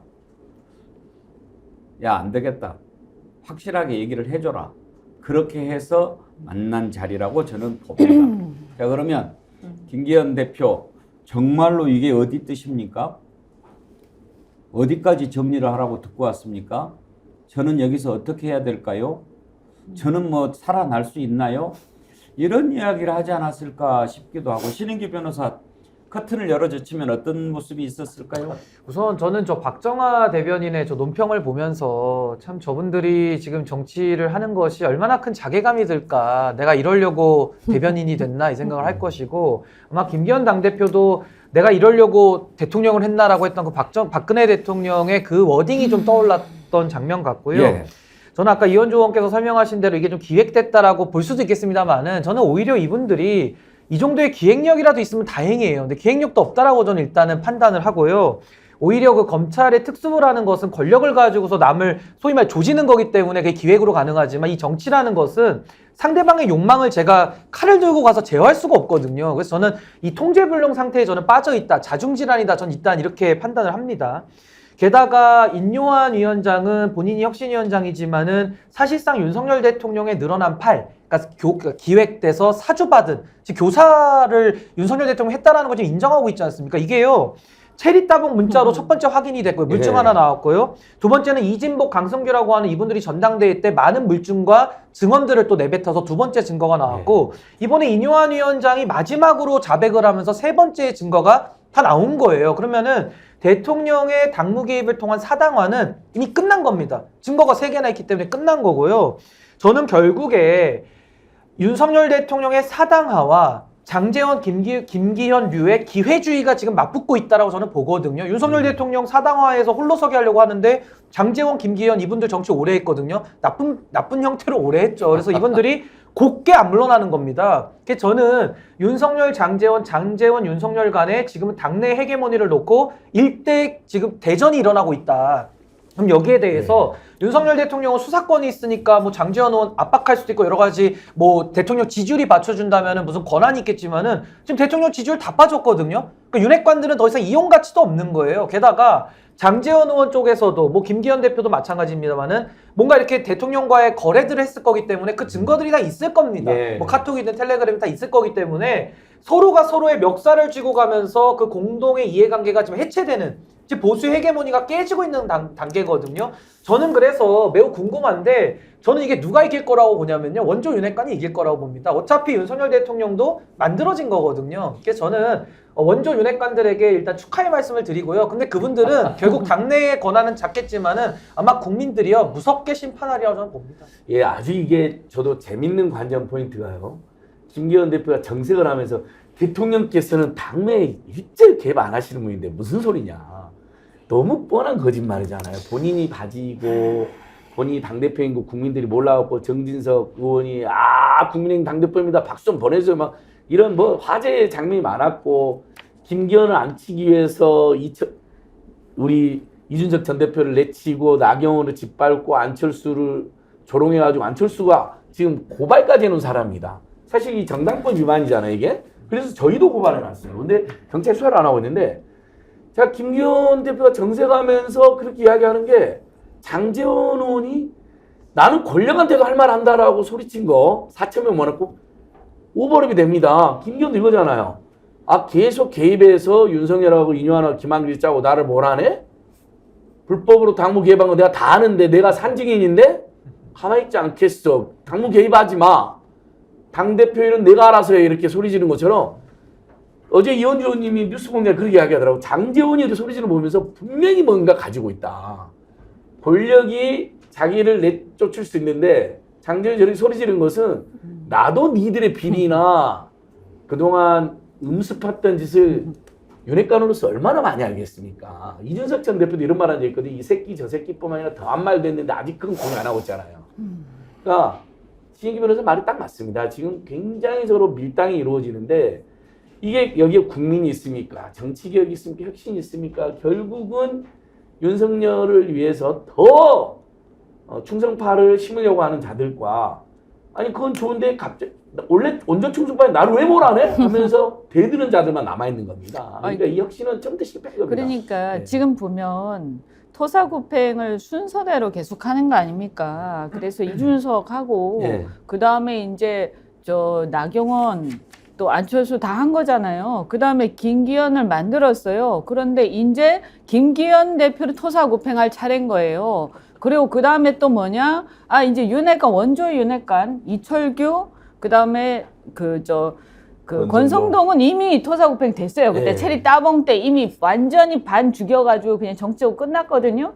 이제 남은 게 장제원하고 이철규입니다. 그래서 이분들 토사구팽할 차례가 온 거예요, 이제. 필요가 없어졌어요. 더 이상 괜히 놔두면 자리만 하나 더 줘야 되는 거거든요. 자기 거기다 심어야 되는데 자기 더 충성할 사람들 용핵관, 용산핵관 그리고 검찰핵관을 심어야 되는데 이제 그 사람들이 필요가 없어져서 그걸 뽑아내야 되는 거예요. 그래서 영남에다가 심어야 이분들이 안전하게 의회를 들어가기 때문에 영남에 있는 중진과 윤핵관들을 뽑아내야 되는 거예요. 그래서 지금 필사적으로 하고 있는 거예요. 지금 인용환도 제가 볼 때는 그 일이 다 끝나고 나면 또 아마 토사구팽 될 것이다. 그 문제는 제가 이렇게 보면 윤석열 대통령이란 분은 신뢰가 없는 사람이에요. 그러니까 이걸 믿고 여기에 줄서기 했던 의원들이 굉장히 비참해지는 거죠. 사실은 처음부터 이건 예견된 일이었어요. 제가 그때 경선할 때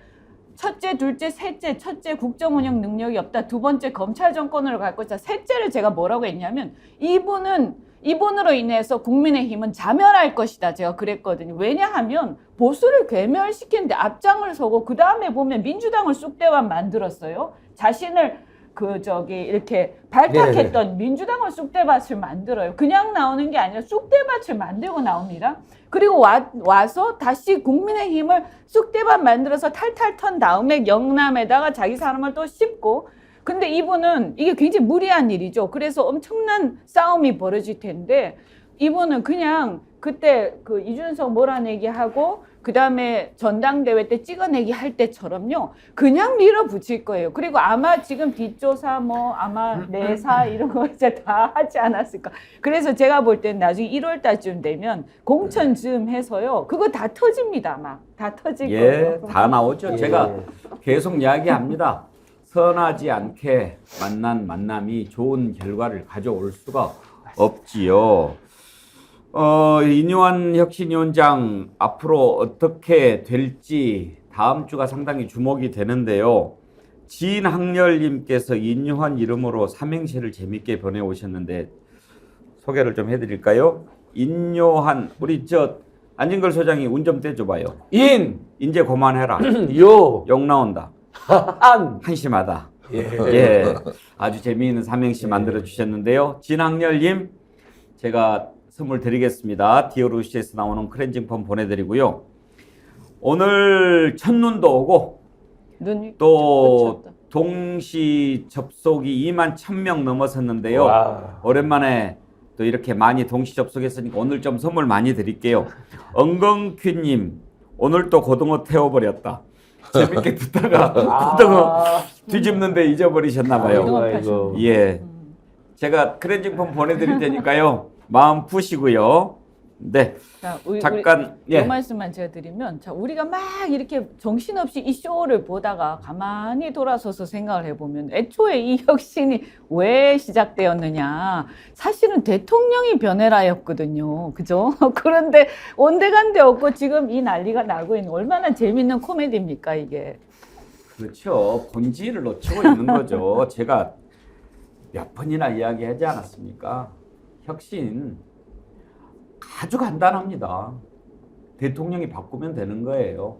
바뀌면 되는 거예요. 그런데 엉뚱한 데를 계속 쑤셔야 되는데 그게 혁신이 되겠습니까? 혁신이지. 저도 요거 한 말씀만 요 관련해서 보태고 싶은데 저는 이제 대한민국이 참 그동안 힘들지 않았습니까? 저는 진실의 시간이 다가오고 있다. 진실의 문이 열리고 있는데요.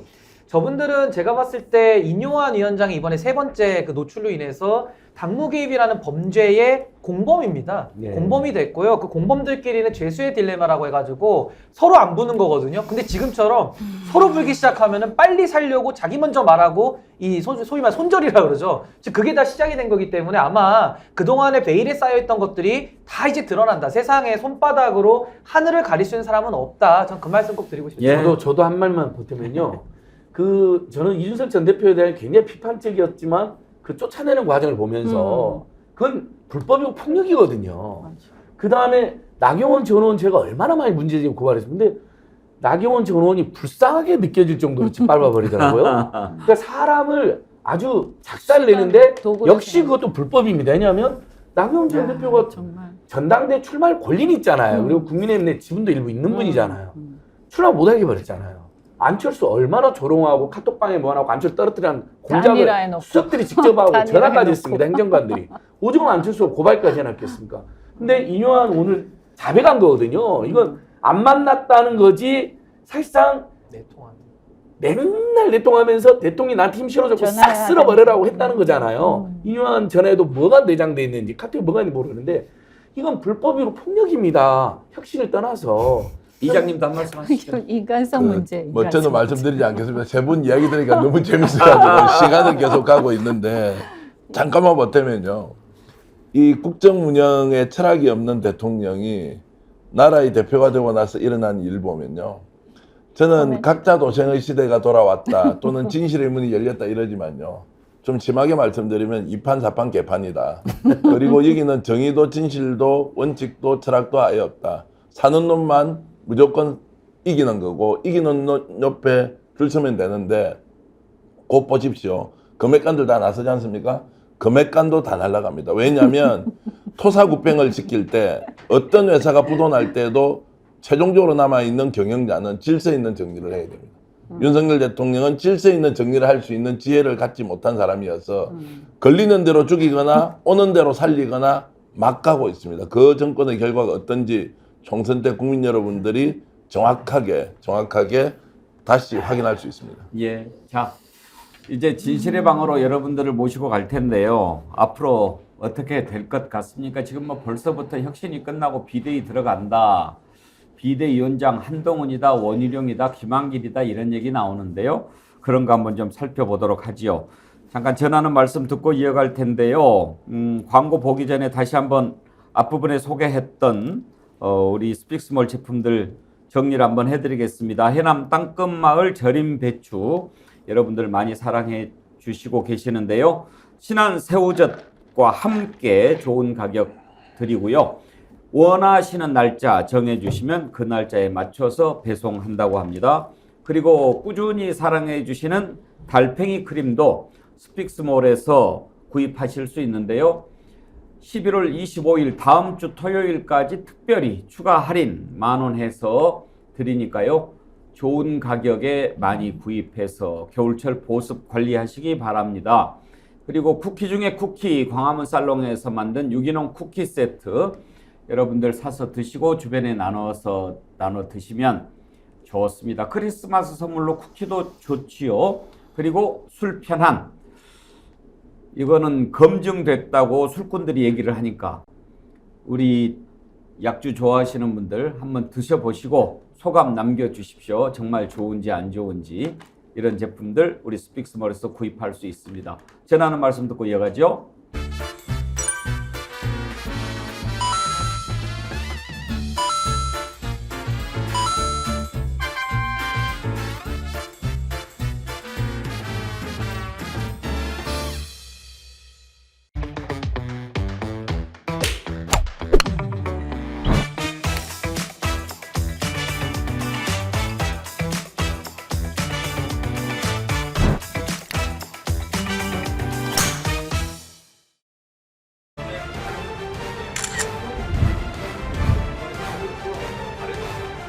뉴스는 가시 돋친 생선과 같습니다. 잘 발라 드셔야 됩니다. 제가 발라드리겠습니다. 노종면의 뉴발.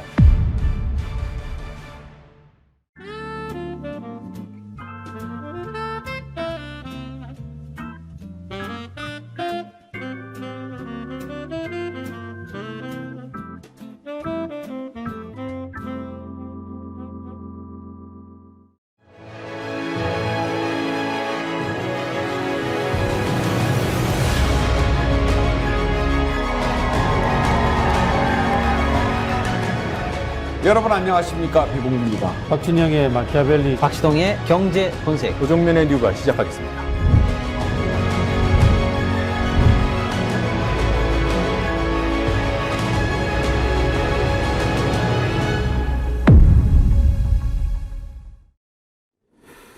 자, 선거를 앞두고 국민의힘 지금 뭔가를 좀 정리를 해야 되겠는데 잘 안 되고 있습니다. 왜 안 됩니까?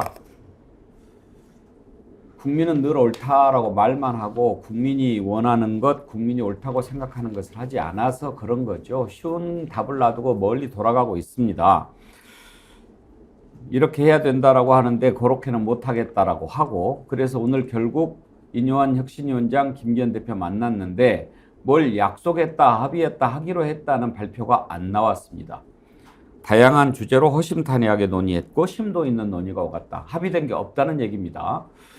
그러면 앞으로 어떻게 될까요? 이건 봉합도 아닙니다. 지금 이제 계속 이견만 확인했다라고 볼 수가 있는데 혁신위원회가 확실하게 승기를 잡을 수 있을까요? 그것도 사실 쉽지 않아 보입니다만 아무튼 이런 식으로 가서는 혁신위하고 지도부하고는 부딪힐 수밖에 없고, 그래서 이제 비대위 얘기가 나옵니다.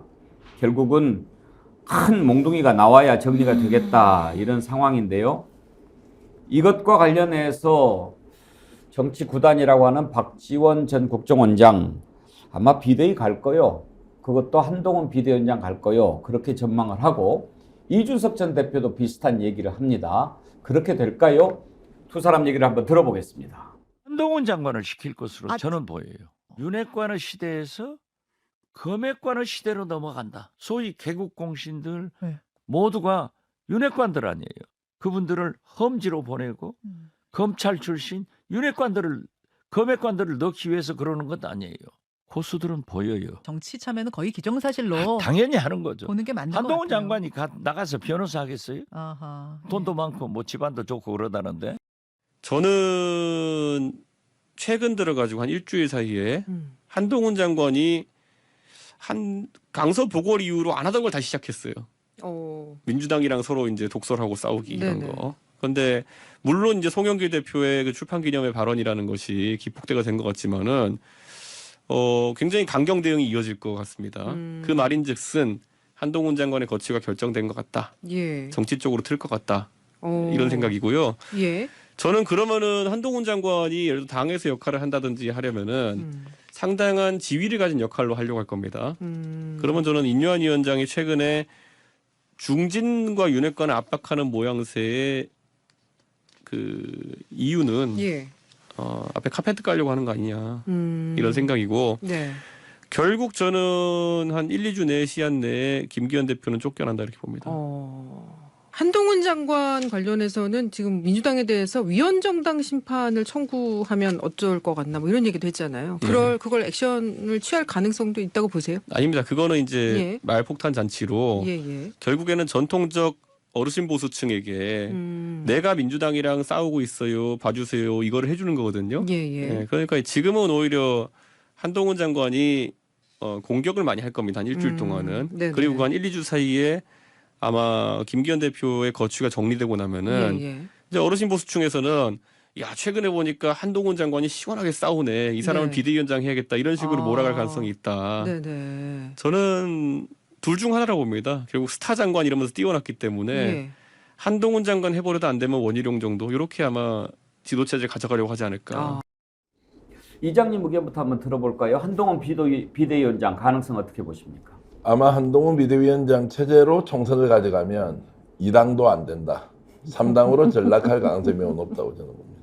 한동훈 장관이 지금 윤석열 대통령이 휘하에서 큰 소리 치고 있는 것과 당대표 역할을 하는 비대위원장이 되는 것은 하늘과 땅의 차이다. 당 운영의 방식은 완전히 다른데 이 사람이 언론에 스포트라이트 받겠지만 자 당을 이렇게 운영해서 검사 방식으로 이번 총선에서 한번 이겨보겠습니다. 저는 일주일 못 간다고 봅니다. 기자들이 바보가 아니고요. 이 사람 실력을 그때 검증을 하게 될 텐데 당을 어떻게 통합적으로 운영할 거냐.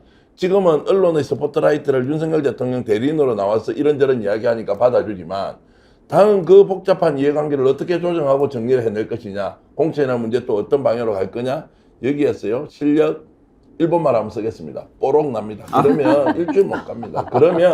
그러면 당은 이제 수습 불가의 상태로 갈 가능성이 높기 때문에 저 카드를 쓴다? 아마 지금 대통령실은 지금까지 해왔던 무질서한 질서가 전혀 없는 방식의 토사구팽이 당까지 이제 들어가서 장악하게 되면 국민의힘은 폭망하고 그 사이에 개혁신당이 나와가지고 이 당의 지위에 올라갈 수 있는 상황을 한동훈이 정말 자초할 수도 있다 이렇게 저는 봅니다. 그러니까 안 될 것 같다 이런 전망이신데 그렇게 하면은 진다를 떠나서 한동훈 비대위원장 체제로 갈 가능성은 어떻게 보십니까? 저는 지금 좀 약하다고 보고요. 아까 박 전 원장이나 이준석 전 대표는 그럴 수 있다고 보지만 그 정도 가는 것보다는 원희룡 정도를 내세워서 어느 정도 수습을 하면서 대통령 이제 뜻은 좀 받들고 또 원희룡은 또 자신은 자기 대권에 대한 생각들이 있으니까 어떤 식으로든 좀 연합하는 형체를 취하지 않겠느냐 이 정도가 저희 전망입니다. 비대위를 가더라도 한동훈은 아닐 것이다. 왜냐면 폭망의 자초가 저는 너무나 명약 완화해 보입니다. 예. 신인규 위원장 전망은요? 저도 그 박지원 원장이나 이준석 대표의 저런 진단은 아무래도 과거의 정치는 생물이라는 인식을 가지고 정치를 시작하신 분들이거든요. 그럴 때는 한동훈 비대위원장설이 일리 있을 수도 있어요. 근데 제가 요즘 바라보는 윤석열 정권은 정치는 무생물 시대에 탄생한 거의 빌런 정권입니다. 제가 볼 때는. 그래서 지금은요. 과거의 문법을 갖다가 끼워 맞추면요. 다 틀려요. 그래서 저는 이번에 어떻게 보냐면은 그 전통적으로도 정권의 2인자들이 성공하는 방정식은요. 예를 들어 박근혜 대통령이 이명박 정부와 각을 세우면서 뜨는 거거든요. 근데 지금처럼 한동훈 장관처럼 윤석열 대통령의 오른팔 내지는 그 직속 부하 같은 느낌이 나는 2인자는 절대 나와도 성공을 못합니다. 그때 2인자가 성공하는 유일한 방법은요. 윤석열 대통령이 진짜 잘해가지고 지지율이 70% 80% 나온다. 이럴 때는 괴를 같이 하는 2인자가 그걸 가지고 정권 재창출이 가능합니다. 근데 지금 구조에서 불가능하다는 말씀 저는 먼저 드리고요. 저는 비대위원장으로 가는 데 있어서 하나의 길목이 있는데 그게 누구냐면 김기현 대표의 욕망을 봐야 됩니다. 저는 김기현 대표가 일단 당 대표인데요. 뭐 바지 대표니 뭐니 모든 모멸감을 견디면서 여기까지 오신 분이고 이분이 그래도 옛날에 판사 지냈고 울산광역 시장까지 지낸 분인데 얼마나 수모를 견디면서 이 자리까지 온 겁니까? 근데 이분이 이제 기회 딱 한 번 남아가지고 마지막 공천하는 옥새에 도장을 찍어야 되는데 이걸 다 내려놓고 집에 간다? 김기현 대표는 뭐 욕망이 없는 분인 줄 아십니까? 저는 김기현 대표의 욕망을 가볍게 보면 안 된다. 일단 이 말씀 드리고요.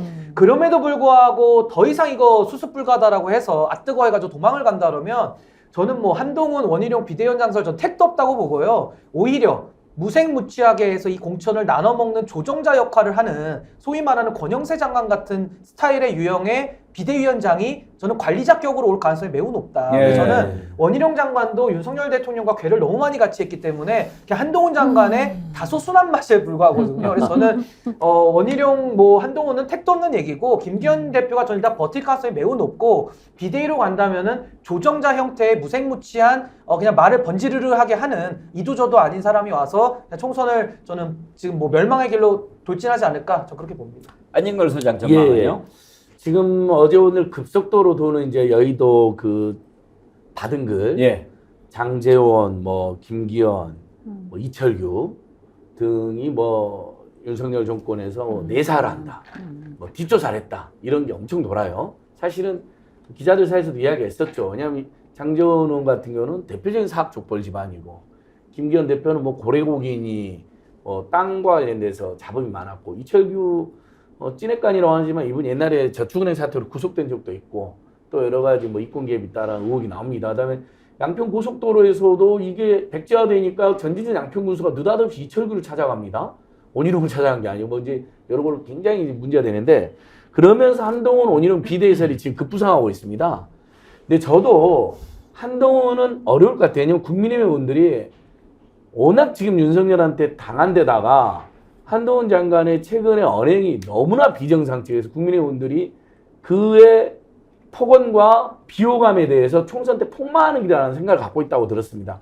왜냐하면 최근에 이제 싸우다 보면 뭐 격한 말 나오는 것까지는 이야기했습니다만 어떻게 제1야당을 이원 정당 해산 심판 청구하겠다. 뭐 예를 들면 말이지만 어느 정권에서 군사독재 정권에서도 잡아다 족치는 건 맞지만 그 당을 해체하겠다는 것은 본 적이 없어요. 근데 막 나가거든요. 그래서 결국은 원희룡 아니면 권영세로 갈 가능성이 높다 이렇게 보는데 원희룡은 서울 양평 고속도로에서 너무 총대를 메고 실언을 많이 했기 때문에 비대를 맡아도 굉장히 큰 공격에 처할 거다 이렇게 전망합니다. 이현주 의원 전망이 매우 궁금합니다.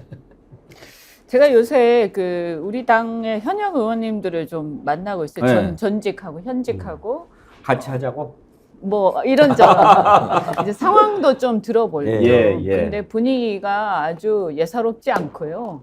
그 밑에서 부글부글하고 폭발 직전에 있습니다 지금. 그런데 뭐 이제 저 같은 경우에 이제 사실 윤핵관들하고는 안 합니다. 윤핵관들하고는 만나지 않지만 온다고 그래도 안 받습니다. 네, 아니 그건 저는 절대 반대입니다. 만약에 한다라고 한다면 그거는 있을 수가 없는 거죠. 그분들도 응분의 책임을 져야 됩니다. 근데 어떻게 보면 참 인간적으로 짠하기도 합니다. 근데 여하튼간에 그 지금 보면요, 이 당에 이 의원님들 그러니까 다선 의원들 윤핵관이 아닌 다선 의원들 입장에서 보면 이 상황이 어떻게 보이냐. 우리가 20년 30년 동안 당을 위해서 헌신해 왔고 정치를 쭉 해왔는데 우리가 당이 윤석열 대통령을 만든 것이지 대통령 덕분에 우리가 국회의원 된 거 아니다. 그리고 이 당에 저 사람이 기여한 게 뭐가 있냐 대간절. 그런데 보자 하니까 지금 뭔데 지금 여기에다가 우리를 다 내쫓고 무슨 뭐 검찰이니 뭐 용산이니 이따위 얘기하고 앉아있느냐. 그 듣보잡 홍준표 시장이 얘기한 듣보잡 얘기가 그런 맥락에서 나온 거거든요. 그러니까 이거는요. 이때까지는 참았지만 만약에 나를 건드려 나 가만히 안 있겠어 이렇게 되는 거예요. 그러면 윤석열 대통령과 그분들의 집단적인 어떤 싸움이 충돌이 벌어지면 누가 이길까? 저는 어쨌든 예. 대통령에 대한 애정은 사실은 별로 없고 이것은 동업자 관계거든요. 동업자 관계가 지금 깨지는 중인 거예요. 그러면 여기서 비대위원장 문제는 어떻게, 저는 비대위로 결국 갈 수밖에 없다. 근데 김기현 대표가 순순히 물러나지 않을 것이다. 근데 그 과정에서 상당한 진통이 있을 텐데, 아까 얘기한 것처럼 한동훈 카드는요, 이분은 정치를 한 적이 없어요. 그러면 이 정치로 딱 노출되는 순간부터 이제 타겟이 되는 거예요. 언론의 타겟. 이제 일거수일투, 지금까지 왕자처럼 잘 지냈지. 근데 일거수일투족이 다 보도되기 때문에 저는 금방 깨질 것이다. 예. 근데 이분이 굉장히 영악한 사람인데 그걸 모르겠는가.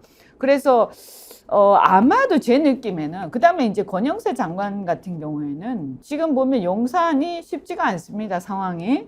그래서 본인이 만약에 다음에 당선되려면 쥐 죽은 듯이 납작 엎드려서 거기서 지역구를 해야 되는 상황이기 때문에 지금 이 싸움에서는 밖으로 드러나서 막 싸우는 사람은 굉장히 힘들어집니다, 다음에. 그래서 그 사람 바보가 아니니까 아마 그 사람도 안 맡을 것이다. 그러면 저는 현직 정치인이 아닌 누군가, 그리고 대통령하고 그동안에 주변에서 상당히 교류해온, 근데 김한길 위원장은 별로 대중적 이미지가 안 좋으세요. 그래서 그분보다는 저는 유사한 누군가인데 그런 사람 중에 누군가가 비대위원장으로 예. 내락이 되지 않겠나, 이런 예상. 근데 아마 딜레마일 거예요. 왜냐하면 대통령 인기가 워낙 없는데 대통령을 등에 업은 비대위원장 하자니 인기가 없을 것 같고, 그렇게 안 하자니 그러면은 뭐하러 만드냐 이런 생각이 들 거 아니겠습니까? 아마 비대위원장, 비대위 하더라도 비대위원장 누구로 하느냐가 더 머리가 아플 것 같은데요. 자, 이런저런 속에 신당 분위기는 더욱 무르익어 가고 있습니다. 이대로는 안 된다는 얘기가 계속 나오니까요. 지금 일단 우리 신인규 창당준비위원장 민심동행 이름으로 기체를 내걸었고, 이준석 신당도 지금 뭐 60% 가능성이 더 높아지고 있습니다. 신인규 지금 창당준비위원장 창당까지 남은 절차는 지금 뭐 있습니까? 저희 민심동행 창준이는 이제 발족을 했고요. 예. 이제 당원들을 모집하는 과정에 있습니다. 그래서 저는 뭐 당원들을 모집함에 있어서 전통적인 방법들이 많이 있거든요. 저는 다 그걸 거부하고 아예 새 판에서 시작하겠다라고 해서 저는 새롭게 다 하나하나 제가 다 챙기고 있고요. 저는 이번에 소위 말하는 새로운 정치 세력의 태동에 있어서 국민들이 너무 그 세력의 태동을 바라는 마음이 크다. 이게 첫 번째고, 그 원인을 짚어보면 일단은 양대 적대적 공생관계를 이루고 있는 거대 기득권 정당들이 다 무너져 버렸습니다. 근데 그 무너짐의 원인이 뭐 부패해서 무너지고 이런 게 아니라요. 그냥 민주주의를 안 해가지고 싹 다 무너진 겁니다. 그래서 그게 첫 번째 포인트고, 또 하나는 과거에는 삼지대나 뭐 새로운 정치가 왜 실패했냐면은 의지가 좀 약하기도 했고요. 또 하나는 그 당에서 안 되니까 튀어나온 사람들이 많았거든요. 근데 지금은 반대로 그 당에서 하기 싫어가지고 저처럼 그냥 제 발로 걸어 나오는 사람들이 많아지고 있고, 또 하나는 과거에는 야권 분열이 총선 앞두고 있었는데 지금은 여권에서 분열이 시작이 됐다는 건 상당한 좀 이례적인 일이거든요. 그래서 저는 이런 여러 가지 종합적인 여건을 봤을 때는 새로운 정치 세력이 이번에 파고 들어갈 공간은 꽤 있다. 근데 다만 이게 쉽다고 해서 그냥 골이 들어가는 게 아니고요. 정말로 각도와 바람과 이런 걸 잘 재서 정말 신중하게 해야 되거든요. 그래서 저는 그것을 위해서 열심히 노력하고 있다, 이 말씀을 드립니다. 신인규 위원장께서 이제 민심동행 이름으로 창당 준비하고 계신데 어떤 당 이름이 될지 모르겠습니다만, 안진걸 소장 최근에 만난 어떤 분이 그런 얘기를 하시더라고요. 나는 석탄당 만들어지면 무조건 찍을 거야. 석탄당? 석탄. 윤석열 탄핵당. 아무튼 다른 건 상관없고 윤석열 탄핵하겠다는 당 만들면 나는 무조건 찍겠다, 그런 얘기를 진지하게 하신 분이 있어요. 최근에 정의당을 탈당해서 그 천호선 정의당 전 대표 등이 만든 당이 사회민주당인데요. 이제 정책적으로는 사회민주를 지향한다는 건데 첫 번째 캐치프레이즈가 윤석열 탄핵이더라고요. 그리고 이제 집회도 나오고 캠페인도 하십니다. 그러니까 저변에서는 윤석열 탄핵을 추진하는 새로운 세력이 필요하다. 그래서 뭐 송영길 전 대표도 그런 이야기도 하고 변희재 대표도 그런 이야기 하대요. 그래서 지금 선거법들에 가서 위성정당이 금지되는 것 정도가 합의되면 준연동형 비례제에서 이제 백가장명식으로 여러 비례연합당이 나올 텐데요. 윤석열 탄핵과 퇴진을 기치로 모이자 이런 흐름이 실제 있습니다. 근데 그건 좀 지켜봐야 될 것 같은데 저는 이제 신규 변호사님 말씀에 이어서 이야기하면 사실 이제 민주당이든 국민의힘당이든 실망한 분들이 많습니다. 뭐 저희들이야 전통적으로 상대적으로 기억정당에는 진보정당인 민주당이나 정의당 이제 예전에 응원해온 적도 있지만 그래도 민주당이 쓴소리 하고 싶습니다. 지금 이렇게 국민의힘과 윤석열 날마다 나라를 망치고 있는데 이재명 대표가 단식으로 뭐 저항도 하고 여러 가지 했었지만 최근에 민주당이 뉴스에서 밀리고 있잖아요. 정책에서도 밀리죠. 혁신경쟁에서도 밀리죠. 그렇다 해서 그럼 원내에서 열심히 하고 원내에서 주말에 장애투쟁도 요즘 안 하고 있습니다. 집회 몇 번 했다가 요즘은 집회도 안 하고 있어요. 지금 고속도로 있다 날마다 비리 터져 나옵니다. 최상병의 억울한 죽음, 박정훈 대령님 억울한 탄압 하나도 해결 안 됐어요. 98% 문제?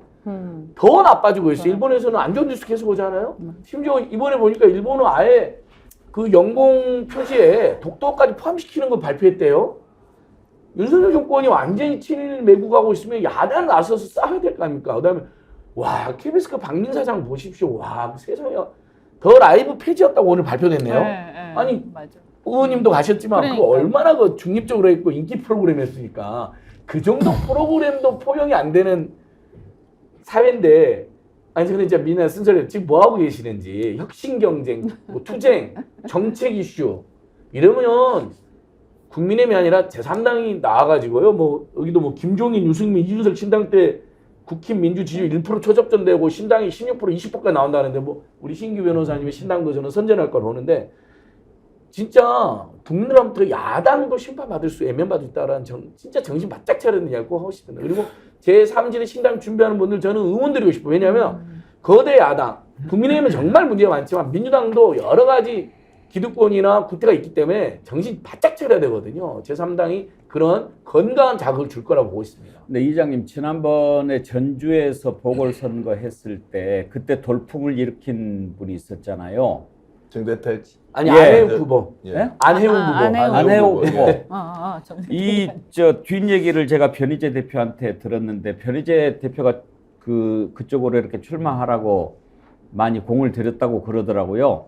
그랬는데 최종 득표율이 10%가 10%를 넘었습니다. 넘었어요. 예, 2주일 선거운동하고 공약은 윤석열 탄핵 딱 하나였습니다. 이분 나와 선거 딱 하나밖에 없었잖아요. 예, 윤석열 탄핵. 예, 그거 그리고 하나로 김건희 10%. 여사 그 비난하는 거하고 예. 그것만 있었는데 혹시 이장님 들으셨는지 모르겠는데 그때 이렇게 선거 와중에 변희재 대표가 그러더라고요.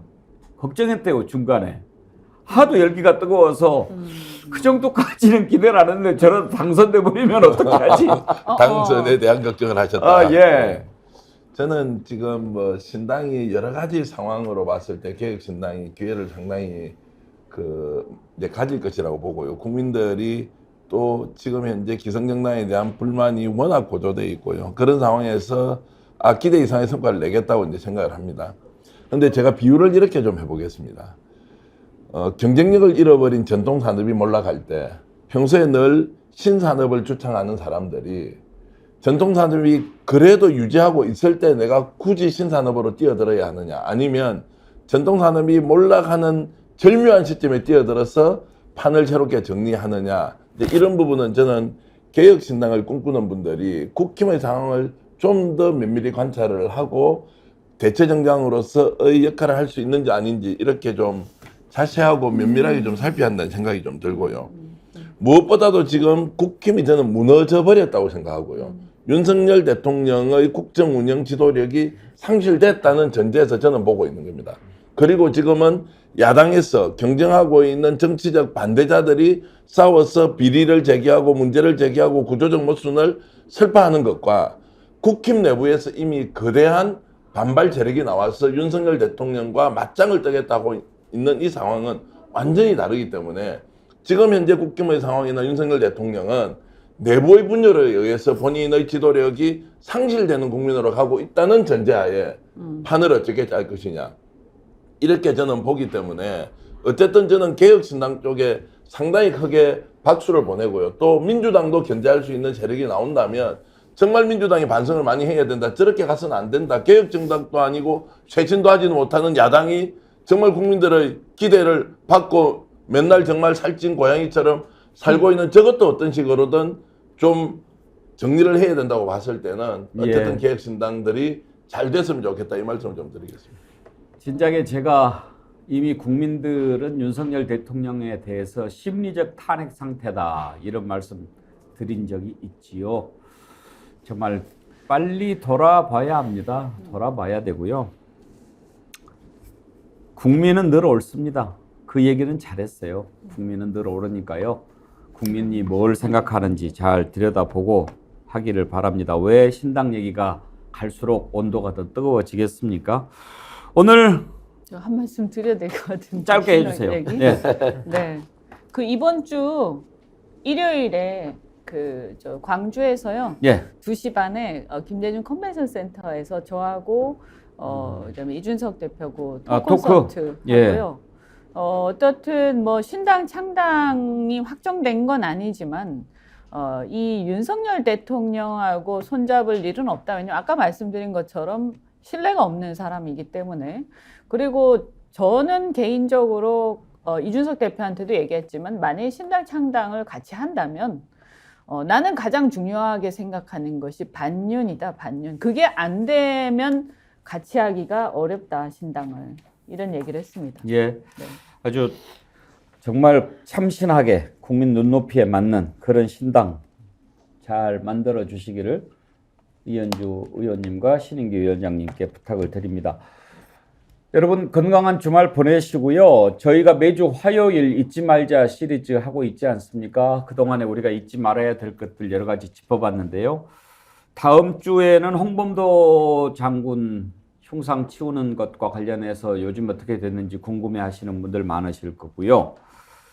다다음 주 화요일은 방금 우리 안진걸 소장 지적하셨는데 독도 문제 한번 저희가 다시 깨우쳐 보도록 하겠습니다. 다음 주 화요일은 홍범도 장군 흉상 문제와 관련해서 정우용 박사, 그 다음 주 화요일은 독도 문제와 관련해서 호사카 유지 교수님. 호사카 유지 교수님은 일본 출신이신데 우리나라에 귀화하신 한국인입니다. 근데 이름은 호사카 유지를 그대로 쓰고 계시는데 그 이유는 그렇게 하는 것이 자기가 활동하는데 더 효과적일 것 같아서 하는 분이다. 그렇게 얘기를 하시더라고요.